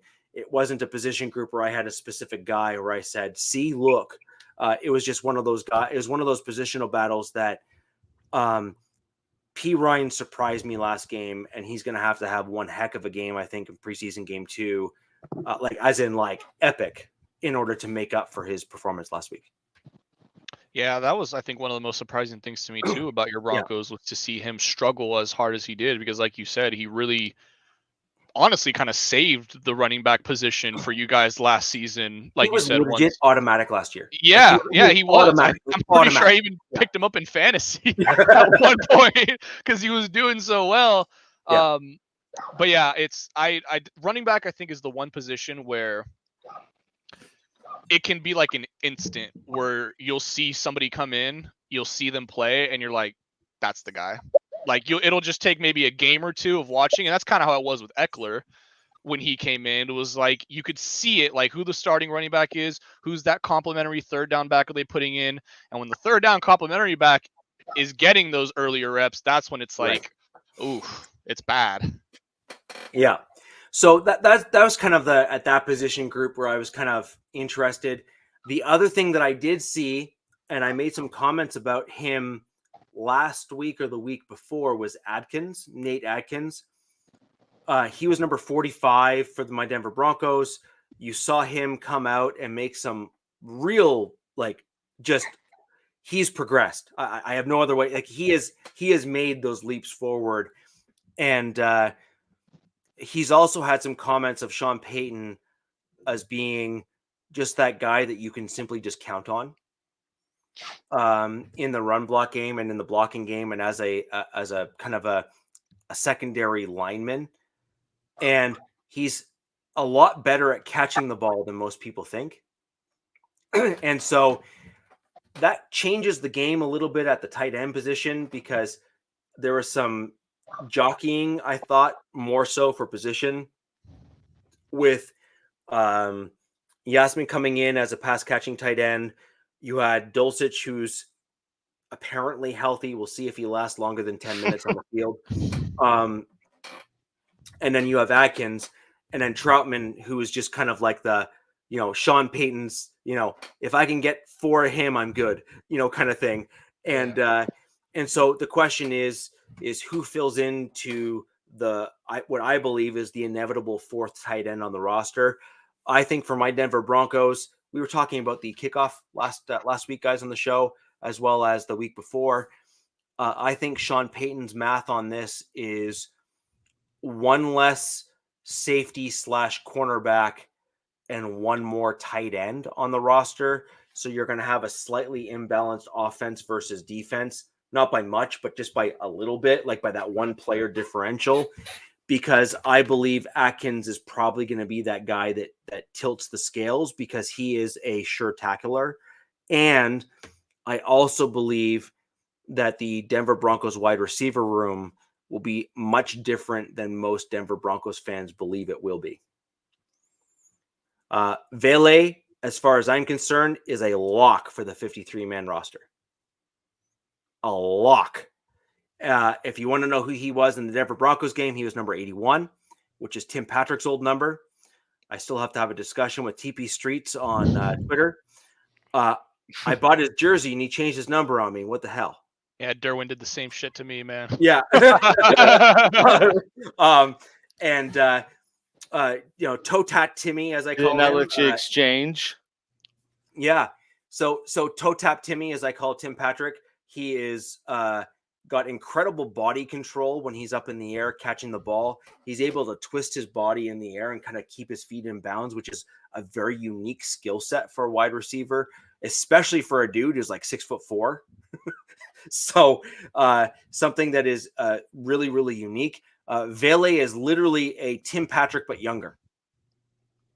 And so I see my Denver Broncos keeping either trading Cortland Sutton for draft capital and keeping Vele and Tim Patrick, as well as a couple other wide receivers on our roster, or keeping Sutton, Tim Patrick, Vele, and Mims. And then we're going to also see Franklin because he's a Bo Nix guy. So that'll be 5. And then I believe you're going to see a 6th wide receiver. And I believe that guy might surprise many. And Franklin, I think. Not Franklin. The guy we picked up from the Lions will also be a wide receiver on our team. Oh, and then we're going to have. And then Josh I think. Him. Yeah. And I think we're going to have a 7th because we have such big bodied wide receivers. I think they're going to also complement that new kickoff rule as well. And that's kind of where my other prediction comes from, is that you want the speed of tackling. And I think that's going to be very important. And because our wideouts are so big, especially Patrick and Vele, you want Patrick to teach them. You want Sutton to teach them. And then you can maybe move on from one or two of those guys next season. And I see Jalen Virgil being kept on this team as well because you can't teach a mix of size and speed. So I think there's a whole bunch of really, really interesting things that came out of the preseason game.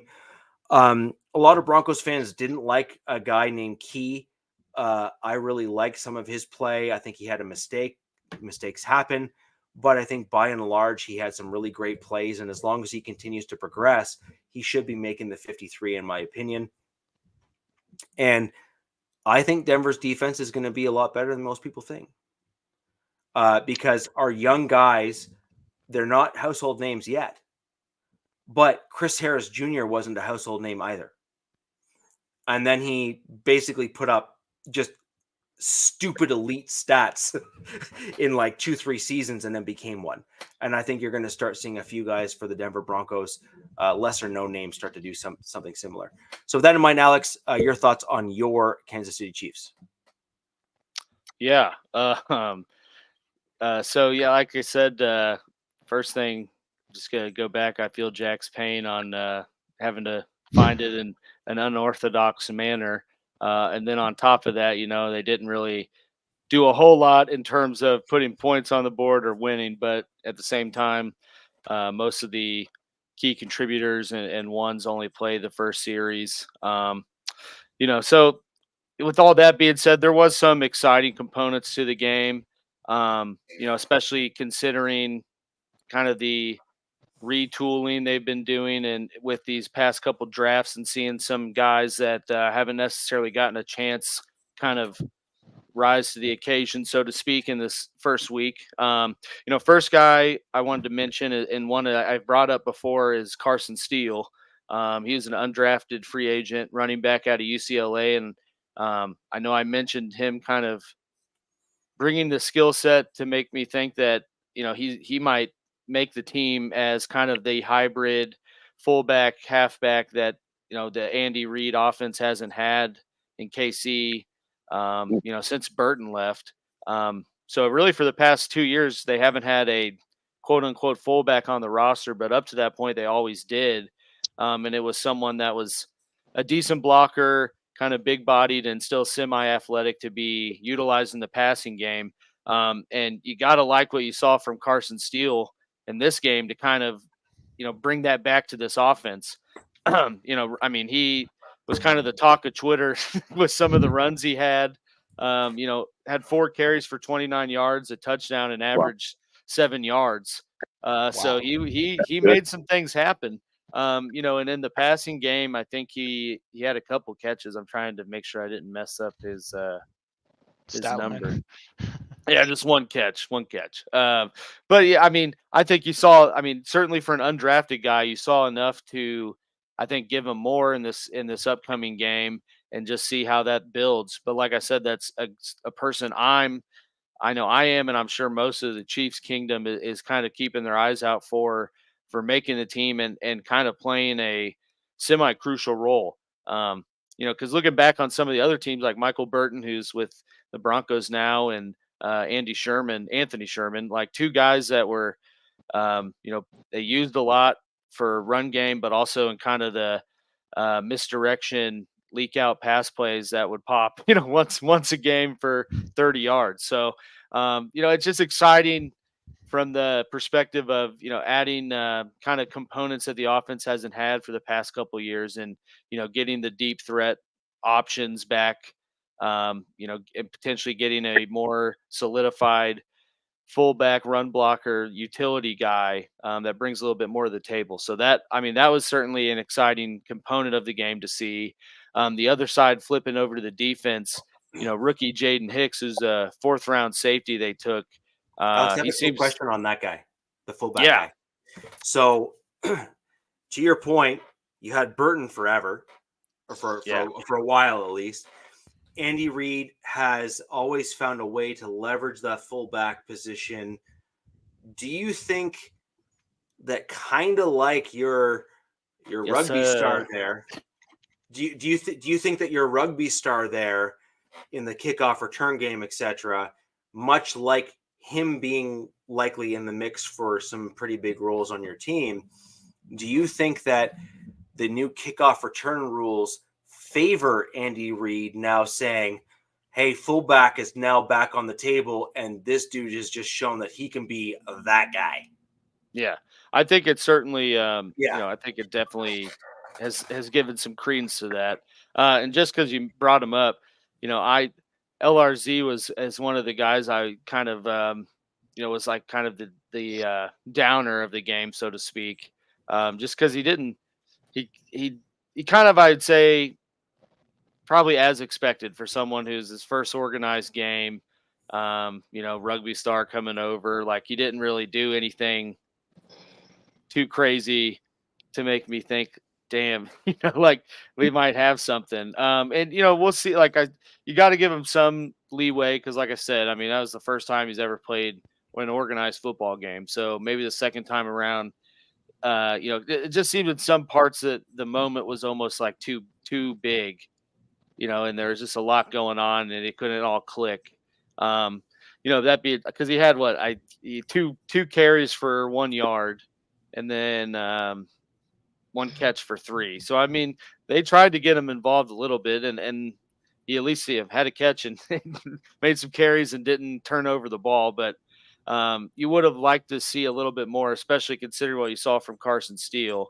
Because honestly, I think they're both the type of body and player that would fit that role, and there's really only room for one of them. So, kind of from leaving this week 1 preseason game, I think it's kind of Carson Steele's spot to lose, and I think he's almost solidified to make the roster in that position. And LRZ's best chance now, barring some kind of dramatic turnaround, is to be the international player on the practice squad and have 1 full year of developing and learning and taking another crack at the 53 next year. But that's just, I mean, because one, like I said, averaged 7 yards a carry, and the other one averaged 0.5. You know, so That Alex, that makes me think of a question. Like I just think going a couple years back, doing those flips in the middle, kind of flipping the ball forward, and then they kind of got away from that and they went to Kelsey. But Kelsey always draws like double teams. yes, So you're going to clog that middle. My first thought was, wow, you get a guy like Steele in there. And Kelsey's on the outside where he's going to pull another guy from the middle to help out on double covering him. That's just going to open some doors. That's kind of scary, actually. No, and that you're right. And those shovel screens up the middle they used to do, which they get effective sometimes with Kelsey. But before that, it was like Anthony Sherman and Michael Burton. That's like what they did. Once or twice a game. Come out, block. Or be like a kind of the late check down, but then once or twice, pop off on some kind of screen. So like I said, it's just exciting to see kind of that be brought back into the fold week 1. And I'm pumped to see how they continue to develop him, into these next 2 games. Cause I think he's earned the right to only get more work. And Jack, it's worse than that now because the Chiefs haven't had a running back like Pacheco since Kareem Hunt. Yeah. And so I'm sorry to be the bearer of bad news for the league here, but that ain't good. that ain't good. Rich are getting richer, baby. Rich getting richer. Yeah, because Kareem Hunt had that mixed bag ability of pass catching as well as that physical run style that he ran with. Pacheco's not quite as good as catching the ball out of the backfield as Kareem Hunt was. He runs harder. But he runs harder than Kareem Hunt did. And if you throw a fullback in front of him, plus a Travis Kelce on the outside drawing, Jack, as you for sure pointed out, because that's what happens, is Kelsey's going to draw another one of those interior guys to try to block him. Because they have to. Up, man. They have to. Geez, that is not good. Yeah. And if they don't, Kelsey's going to feed for another 10 catches, 100 yards, touchdown a game. Yeah. Like I said, exciting to see how it all kind of played out in week 1. And I'm eager to see what week 2, this game against the Lions is like. But yeah, the other positive. That's going to be a tough game. Yeah. We'll see. It's preseason. So you're right. It's preseason, and they just Jahmyr Gibbs just got hurt, so I think they might take a little step back on. And I, for that matter too, I don't expect Mahomes or Kelsey or really a lot of the ones to play any more than one series a game, moving forward.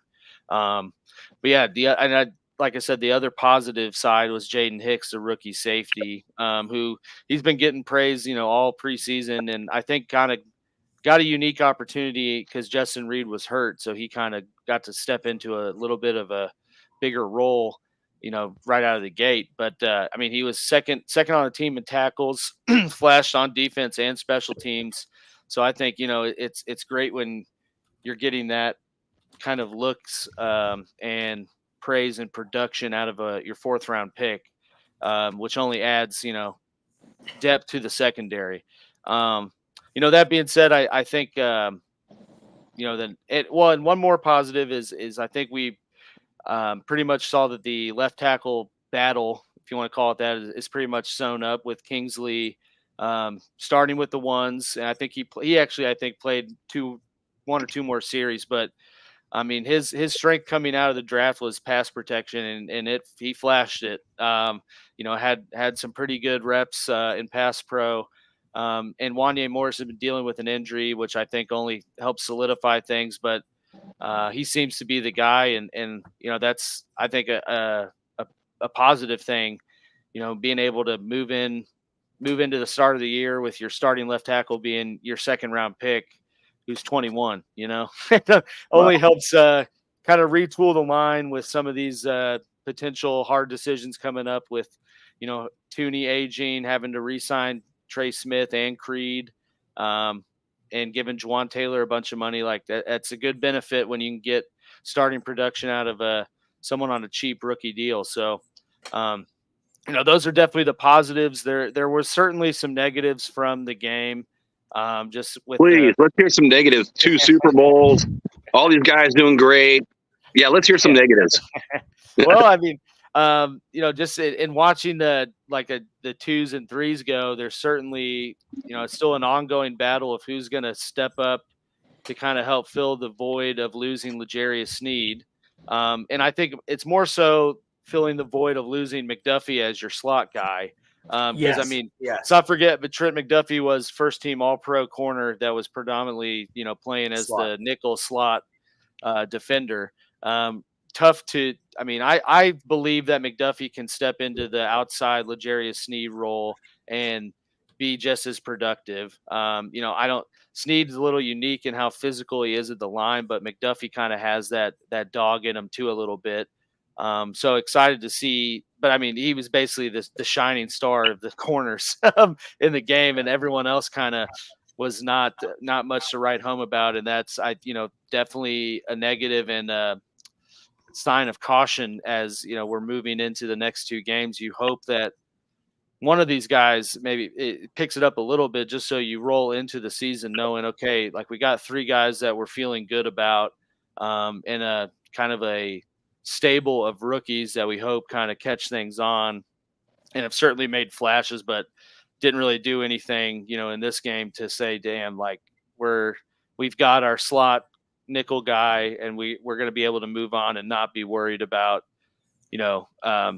having the number 1 target locked up and things locked up everywhere else. So that's certainly a negative from the game. And then on top of that, just there's a clear drop off once the 1 offensive line left. And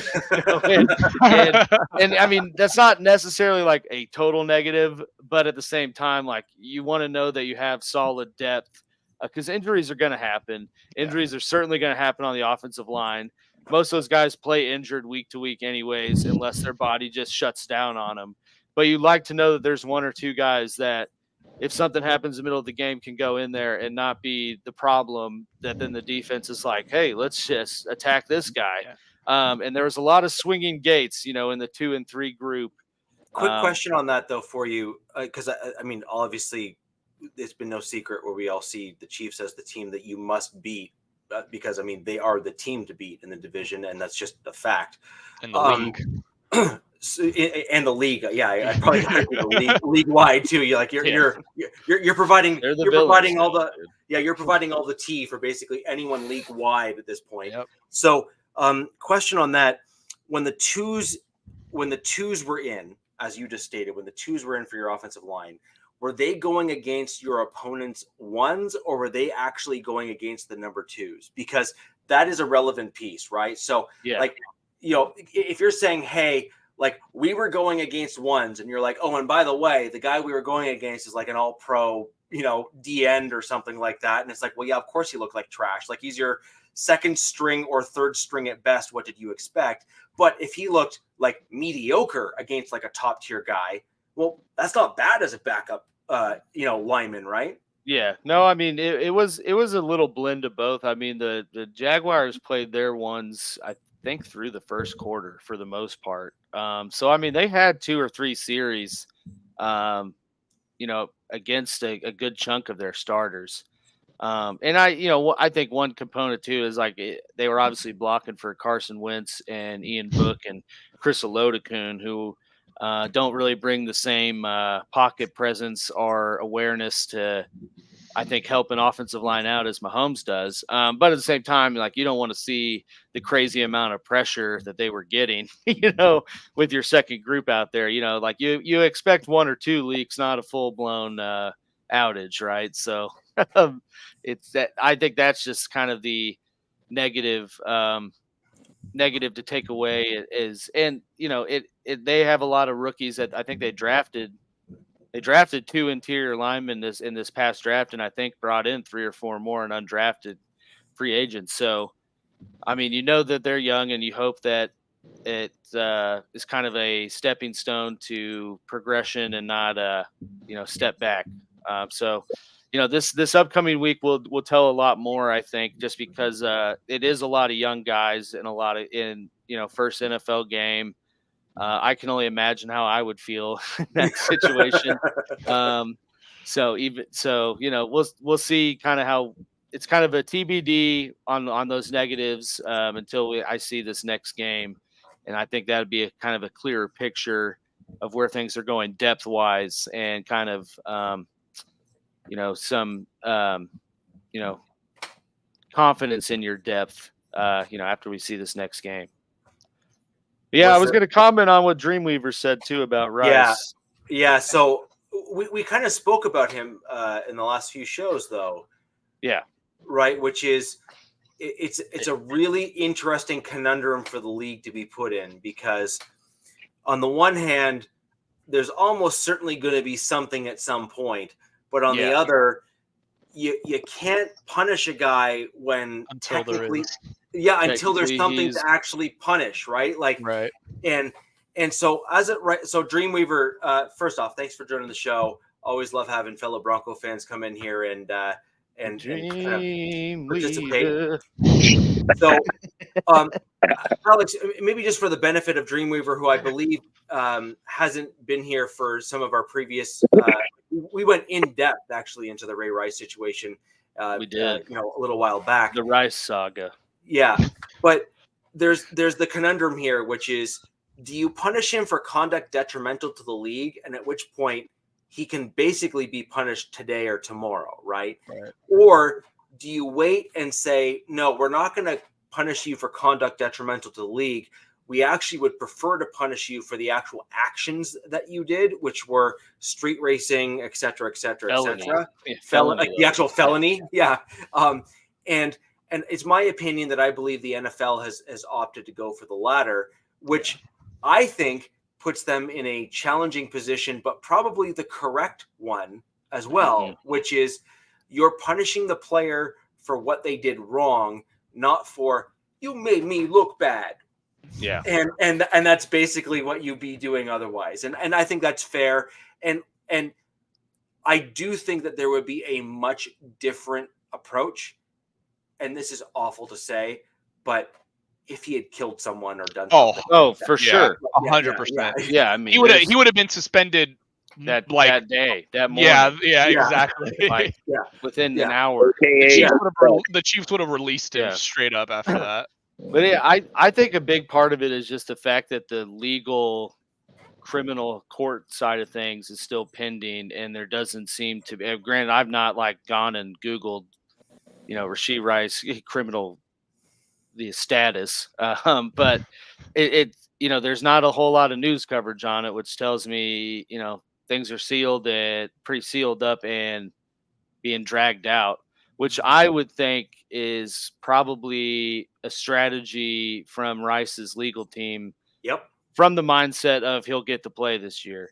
Yep. And knowing, hey, happens. Hey, I think it's either, because I don't know. They've certainly handed out suspensions in the middle of the year. So I don't know if it's let's see how far into the season we can get before we have to, resolve this. Because he's going to end it in some kind of plea deal. He's not going to go to trial on this. That doesn't seem like a reasonable thing to do. But it's maybe they're taking the approach of let's see how long we can drag this into the season and then see if the league does something now or waits until next year. But then either way, you get to be a part of the chance, the run to try to three-peat and not, take a step back. And I think that's probably what's being done. Cause otherwise it wouldn't make any sense to let it linger on, and you'd want to get it resolved as quickly as possible. And for the most part, that does happen unless they have a long criminal record, which he fortunately didn't. Outside of having some character issues and, issues with incidents at school, but I don't think, record wise, he had anything. So the state's usually pretty good. Pretty good at working with someone when they're a first offender. So that's why I think it's being dragged on from the mindset of you're going to get to play to start the year. We'll see how far we can get and then see what the league does. I think the part on that could really backfire for the Chiefs, though, is if that suspension does come in the middle of the season, which I doubt it will. But if it does, that could be a huge momentum killer for the Chiefs as a whole trying to three-peat. So it's like it's like the risk reward. It's like, yeah, we're going to get them for the start of the year, and we're avoiding, quote unquote, avoiding punishment right now. But if that hammer comes down mid-season, that's going to be a tough outside, sound that the Chiefs are going to have to really fight off there. Mm-hmm. And to segue, into this a little bit, but you also saw Hollywood Brown get hurt in this game, and now it's not anything overly serious, but he's expected to be out 4 to 6 weeks, and week 1's 3 weeks away. So, you're already looking at one person you brought in to be a key component hindered going into the season. You don't want to, have to deal with lingering injuries on top of a Rashee Rice suspension, in week 10. It's weird because I feel like the league for the most part has been pretty quick about suspending people, outside of pending legal stuff for, things that I don't want to say like aren't overly serious, but are not like murder, Right. So, yeah. I don't know. It's interesting how this is played out with how aggressive it was covered, when it happened. Yeah. Well, I suppose it's time now for what I've been dreading this entire damn pod. Obviously, first big takeaway from the Chargers this preseason game was that quarterback room is absolutely trash behind Herbert.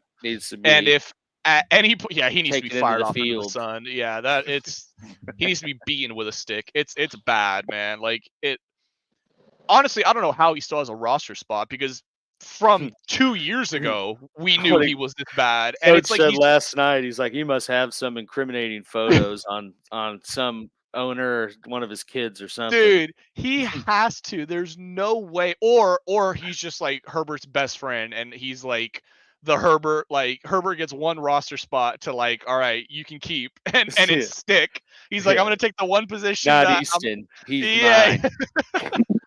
Leave Easton. I mean, it's just like, obviously the plan is Herbert the whole way, but God forbid if we ever have to go to anybody but Herbert for a game or two, I've saw nothing that gives me any sense of confidence that we can win the game, or that the quarterback play would be okay enough to contend in a game. Dreamweaver confirmed. Yeah, he is a tool. He is a tool. Put it on a shirt. It's rough, man. Like he's a tool. I don't even know what. He has no whatever. I'm not gonna stick on Easton. The name like room, yeah, exactly. I the totally quarterback see room what you did there.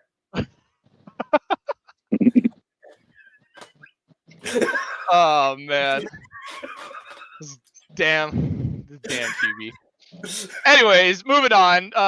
To stick with some of the negative, because the entire offense was just awful. Negative. Glad y'all caught it. Oh. To stick with the negative here, I mean, the offense was just absolutely. Are we hiring Kaepernick? No. Oh, we should, because honestly, he could probably do better than what Stick and the other guy out there, Luis or whatever that backup we signed was. I mean, there's just nothing. There's nothing positive to come from that room. If Herbert doesn't play, the season's chalked. Like that is just what it is. On top of that, the offense in its entirety was just awful. They had 9 first downs the entire game. We only had 12 offensive possessions. So it really wasn't like there was just no moving the ball. We couldn't run the ball, couldn't pass the ball, and obviously the biggest part of that was the QB. Like and I will say Seattle was playing their starters for, I want to say, a quarter and a half, or at least that first half. And I mean, it showed. We had, I think, like 15 yards of total passing yards in the first half of the game. We had more incompletions than third downs converted. in the entire first half or something like that. So it was just awful. We didn't get a first down until our 7th drive of the game. And I just told you we had 12 drives in total. So, that just goes to show you how that first half went. Well, But I'm glad you're still with us. yeah, tell me about it, man. Hey, God think damn. DB, man, just flush it and move on to the next. The only thing I was just thinking was like, this is preseason. Yeah. There's no Herbert. Chill out. This is preseason. Yep. I was like, just relax. We're not there yet. But to go on to some positives now about the Stick offensive to side some of the ball. positives now. Yeah. Yeah. Well, we're gonna go east side Hey, now. And Robert, I have a question for you. What's that, Rich? What's the difference between Herbert and IHOP? Oh God, what? Well, IHOP has pancakes. Yeah. What does Herbert have? Well, they both hop, so that's all that matters. God damn, man. Yeah, I'm about to hop myself into an early grave if Herbert isn't playing this year. Let's hop over to the positives here. Yeah. Why don't we stick to the positives here, Rich? All right, I'm really not trying to go. But yeah, some positives from the game. O-line looked relatively solid for the most part. Obviously, once the 2s and 3s started to come in a little bit, it was awful and really rough to say the least. But Alt looked really good in his debut in the first little bit of film we've seen him have. I thought he did really well against some speed off the edge. I know that was a big talking point. That was going to be a big struggle of his just because of that massive size and frame. It's really tough to beat those edge rushers. He did very good on it. What he didn't, and what I project he will certainly improve on, is the switch of power to speed from some of those D ends and D tackles. Having a little bit of trouble adjusting with that. Kind of fooled him a little bit on some of those plays, but he's a rookie. He'll learn. He only had like 40% of the snaps. So in the little time that he played, I was very happy and very impressed with what I saw. Definitely looked like somebody that's worth the number 5 overall pick. So very happy with him. As also Foster Sorrell looks like he's locked into a roster spot. He played a little bit of tackle last year. Looks like this season Ortiz has him more in a guard slot. So I expect to see him playing a little bit more of kind of like that swing guard, kind of like how Alex was talking about having some of those depth O lineman pieces. Could definitely see him somebody that comes in for some of those heavier sets, bringing in an extra lineman or so. So definitely looking for him to play better and play up to what he's been showing so far. Now moving from complete negativity, the defense played outstanding. I was so excited and so happy to see this defense play, to hold the Seahawks to 16 points. And it was really only 10 if we're being honest, because shocker, Easton Stick threw a pick in his own side of the field. So it was like a 17-yard little run, and even on that run there was a holding call. But whatever, I'm not gonna talk about penalties too much. It is the preseason, but there was a really egregious holding call on that touchdown run. But besides that, I mean, the defense was just all over the place. Minter is doing a great job sending these blitz DB linebacker packages. He sent, I want to say, it was 28 times he sent a blitz with a DB or a linebacker in that game. 7 pressures, 3 sacks on those 28 plays. So I definitely can't wait to see more of that, especially with our starters. I think Derwin's going to have a career year this year, especially rushing the quarterback, which is something he's shown he can do. And for whatever reason, Staley just never liked rushing him or blitzing him. So I definitely am excited to see how some of those different scheme changes will come into, elevate some of these players. And honestly, just the defense all day was playing very well. 7 tackles for loss, 7 pass breakups. So they were really just flying over the field, all over the field. And honestly, I was very excited and happy to see it. And my player of the game for the defense was Nick Neiman, who had 7 run stops, 2 pressures, had 1 of the sacks. I mean, he was a guy that was on the team last year and really didn't get too much playing time, but I think he is one of those guys that, and I was talking about this in past shows, that with this new regime and the new defensive mindset that we have in this building, he's one of the guys that I could definitely see take a big leap forward, make a name for himself this year. I think he was actually, I want to say he was on the Chiefs earlier in his career. I could totally be wrong with that. I think his brother. Oh, his brother. That's what it was. Yes. His brother is on the There's two Chiefs. Niemans. Yeah, there's two Both Niemans. from Iowa. Yep.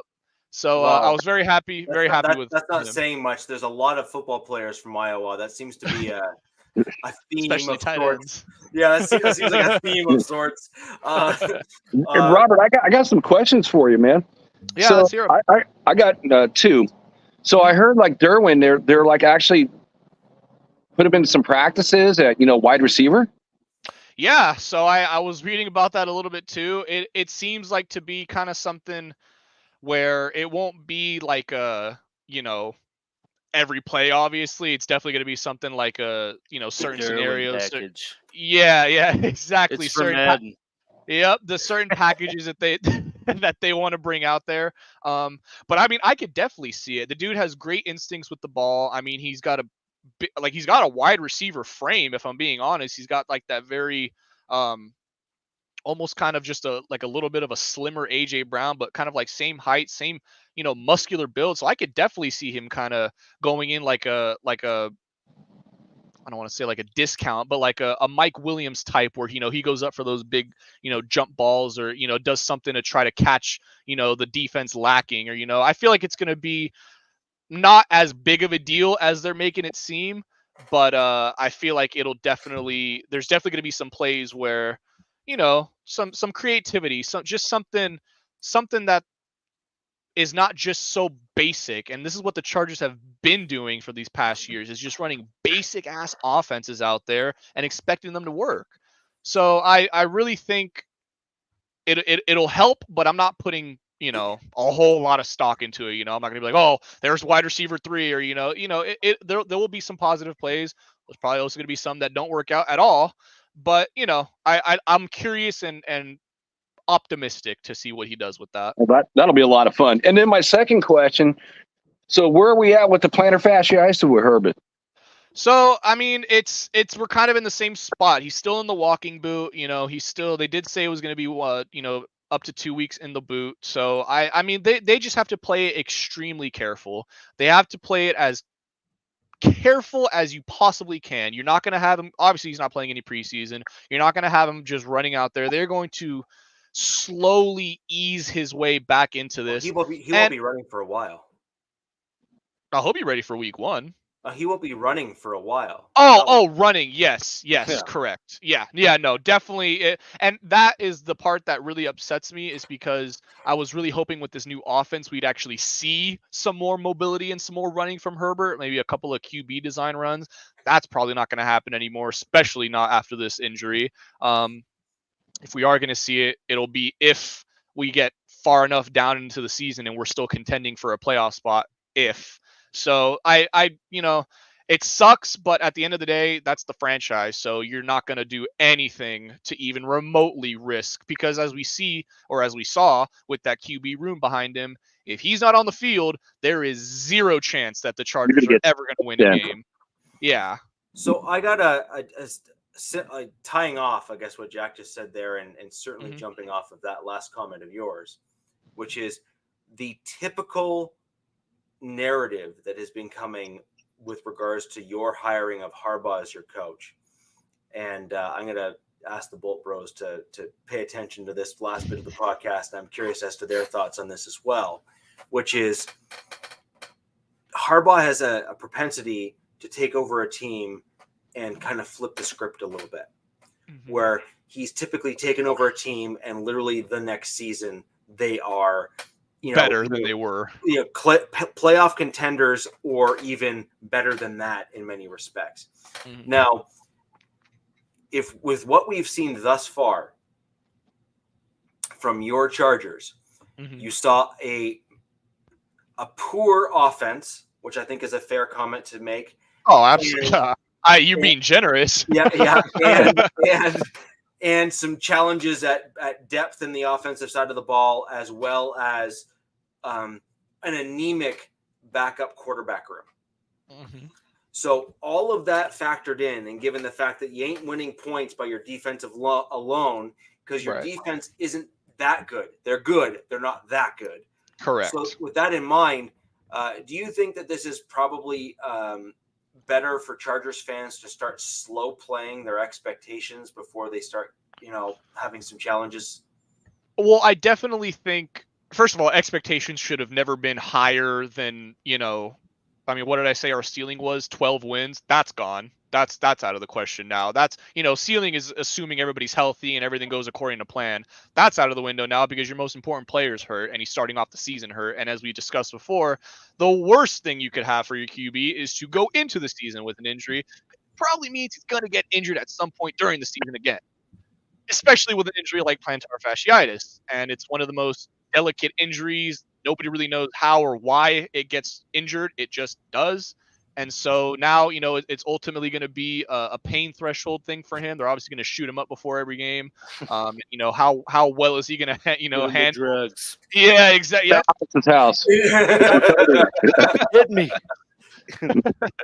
So, so it's definitely going to be something to watch. But to go back to your question, Rich, I definitely think Charger fans should not do not heighten your expectations. Play this season is going to be a very telling season. I'll say that because we've had a lot of wishy-washy kind of, we don't know like what is really happening with this team. One week they look like they could be contenders, the next week they look like bottom feeders. So I feel like we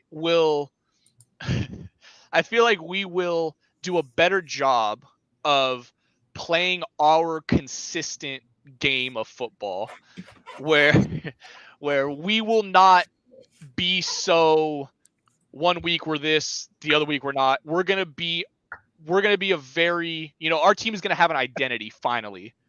And regardless if we win or lose, this team is going to play to its strengths. This team is going to play to Harbaugh's coaching.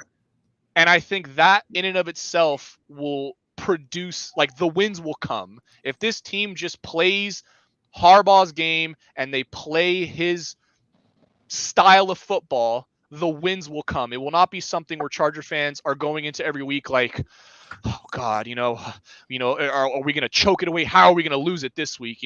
I feel I got one last question for you, Robert, Yeah. before I throw to Alex, though. And I wanted to interject there because that's exactly it's another lead in to exactly where my next question was. So I think it's perfect, which is, do you think Harbaugh is going to adjust his offense to fit the deficiencies that currently exist? Mm-hmm.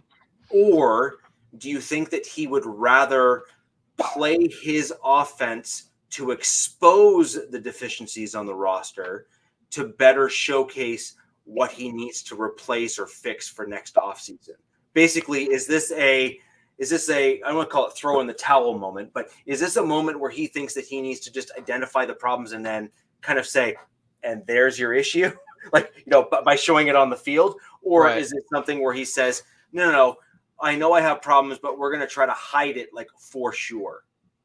I feel like this is going to be kind of sounding like a not really answering your question, but I feel like it's going to be a little bit of both.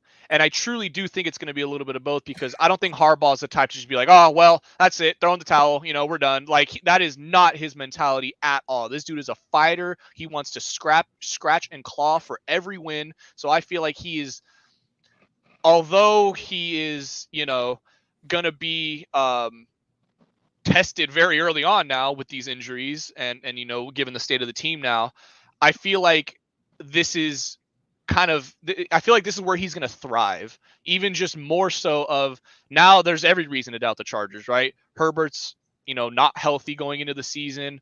The QB play behind him look awful. So it's almost now into the theory of, is it Herbert or bust? Even though everybody kind of already knew that it really is Herbert or bust. But I feel like we're going to see a little bit of, okay, I need to adjust a little bit, obviously, given the injuries, and also a little bit of, I'm a damn good coach. I believe in what I'm preaching. I have a vision for this team, and we're gonna go through with it. So I know I didn't really answer your question, but I really do feel like it'll be a little bit of both. With another Yeah, question. with another question. But So- I mean, because it's tough, right? Like I don't think Harbaugh, like he's definitely not the type to just be like, well, it's time to just draw it all back in. Sure. Like, don't want to show what we're doing. Like, no, he's gonna try to win every week, no matter what. But I also think he is realistic in the sense of like, okay, the offense has definitely taken a hit now with Herbert in this injury. We gotta maybe adjust a few things, and maybe that's kind of like the silver lining in Herbert getting injured this quote unquote early in training camp or preseason is that you now have time to make those adjustments going into the season. So now it's not like, this isn't the week before where it's like, oh my God, what are we going to do? We had an entire offseason plan on the offense and now that's out the window. Now he has a chance to, kind of work a little bit, see what he has. I'm bringing up the fullback, Jordan McFadden, because we ended up cutting the Michigan fullback, Ben Mason. I feel like, there's going to be kind of like how Alex said with his fullback, there's going to be some of those. Get on the bus. Where's your khakis? You're not wrong, Cool Kev. And I guarantee you Joe Alt is all for it because him and Harbaugh are kind of like two in the same in that regard. But yeah, I definitely feel like Harbaugh he knows what he has with the injuries and everything. And I feel like it's not going to affect him too much, given where the offense is. So, Alex, before we close out the show, is there any kind of comments or questions you have with regards to the Chargers game? Kind of add some additional elements here, and then we will sign off and look forward to seeing the progression from all of our teams in the second preseason game. And that will most definitely be what we're going to be covering next show. In terms of the week 2, as well as a week ahead look at preseason week 3. And guys, I don't think you understand. Like we're talking short order. We're so close. Like short order cut down to 53 and a 53-man roster projection. So, I mean, we're on autopilot at this point when it comes to the topics that we are going to be bringing up with everyone here. So, Alex, over to you, and then we'll close up the show. Yeah. So, I mean, I don't really have any comments about the game itself because I didn't watch it. And also seeing the final score, it doesn't seem like I missed much. You did from a Chargers perspective. But I was on Coach's show last night and we kind of talked about, we kind of did it, ironically, an AFC West kind of recap or grading of how the offseason went and leading into this year or this coming season. But it's really just the biggest thing is and I think is Herbert's health is going to just be the deciding factor of how this season goes or not. Because honestly, I think that the Chargers have made moves to realize like we needed to rebuild our core. We think we hired the guy to do that. Now let's see how quickly he does it, whether it's 1 year or 2 years. But I ultimately think they're still one off season away from competing, taking the crown from the Chiefs, or being in the contending legitimate conversation to do that. That being said, I do agree that if Herbert is healthy, I mean, your ceiling could be 12 wins because you look at last year. I mean, we had 5 wins with the worst. You think, as I said last night, like you think you could probably look back to 2 or 3 losses that you could point to something Staley decided to do that ultimately led to it. So you got to think Harbaugh is not the type of guy to put the team in that position in the first place or make that decision the same way that Staley did. So, by the process of elimination, you're taking away some negative components from last year. Now it's just seeing how quickly did he retool this roster by, adding more people to the room rather than one guy. And did he truly get enough people to totally shift the culture now, or is it going to take one more off season? It's certainly going to take one more if Herbert's not healthy. Yeah. And I think the ultimate, like Coach said, it's a matter of how long does this foot thing linger? Not, is he ever going to be healthy? Oh, yeah.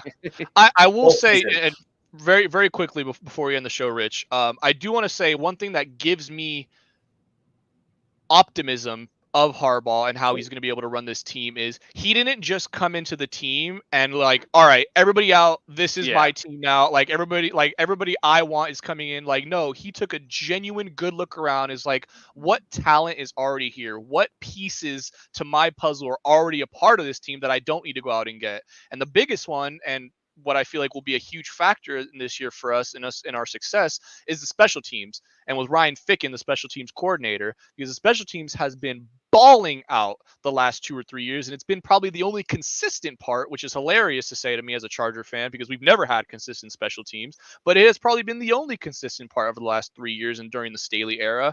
And so now Harbaugh recognizing, like, okay, obviously it wasn't all bad. Let me take the good. Let me stick with Ficken. Let me let him do his thing. And now with this new kickoff, I really am excited for this team. I'm genuinely excited to see what they're going to do. And it's going to be a fun season regardless, as long as Herbert's healthy. Yeah. Well, guys, we're going to stick to our guns here, and we're going to hop on off the podcast, just like Herbert's doing tonight at home. I did 1 minute, Rich, just a second, since we got a little more people. I am going to shamelessly re-announce, the Lightning Fast Fantasy Podcast. We're coming back in a couple weeks. But as I said at the start, we are trying to start up a fantasy league that will be implemented into the show, throughout the season. And, Coach and I are putting up our own money for the winner. Winner gets $500. So if any of you guys are interested, my Twitter's right here. Our lockdown defense. We're trying to get 12 to 14 people that want to chop fantasy and win some of my money. So there we go. It's an interesting one, and it'll be very, very interesting to see how things stack up in the league and kind of where people draft. I have sadly never been that great at drafting in fantasy because of just the way that my mind works. You gotta watch the show, man. You and John Elway got that in common. Not great at drafting. That's true. You're a true Denver fan. Yeah, that's true. Although, funnily enough, I've never drafted well, but I've always got like the bottom portion of my roster has always overproduced. like you know what I mean? Like it's hilarious. It's hilarious. So I got Josh Allen in the year I drafted him in my fantasy. He killed it. Was that his one like MVP? Yeah. And then the middle part of my roster, who like the wide routes and stuff, like were crap. And then like the rando running backs and tight ends that I had that were like middling of the pack, I just got all the right guys and they killed it. Yep, that's how it goes. I finished like third ultimately, but that like the sounds guys, like fantasy. Yeah. So it's brutal. But anyways, great show tonight. We're gonna go right into preseason week 2. We're gonna cover all the things about all our teams, and talk about a lot of the bottom portion of our roster, which I think is really what's going to come out of the second preseason game. Mm-hmm. If you guys have any questions, hit us up on Twitter down here below. If you have any other questions, you can reach out to us at Wild Wild West Pod on X or Twitter. And until next week, guys, where the West Side is the best side. Peace. Fast lane when I pass in the street, bag of money in the passenger seat. Simcoe's been asking for me on the road from the west to the east. Way up, I might never come down, cause the coast's racking up the flight miles. So high, I might never come down, so what, this is my lifestyle. Wait a minute.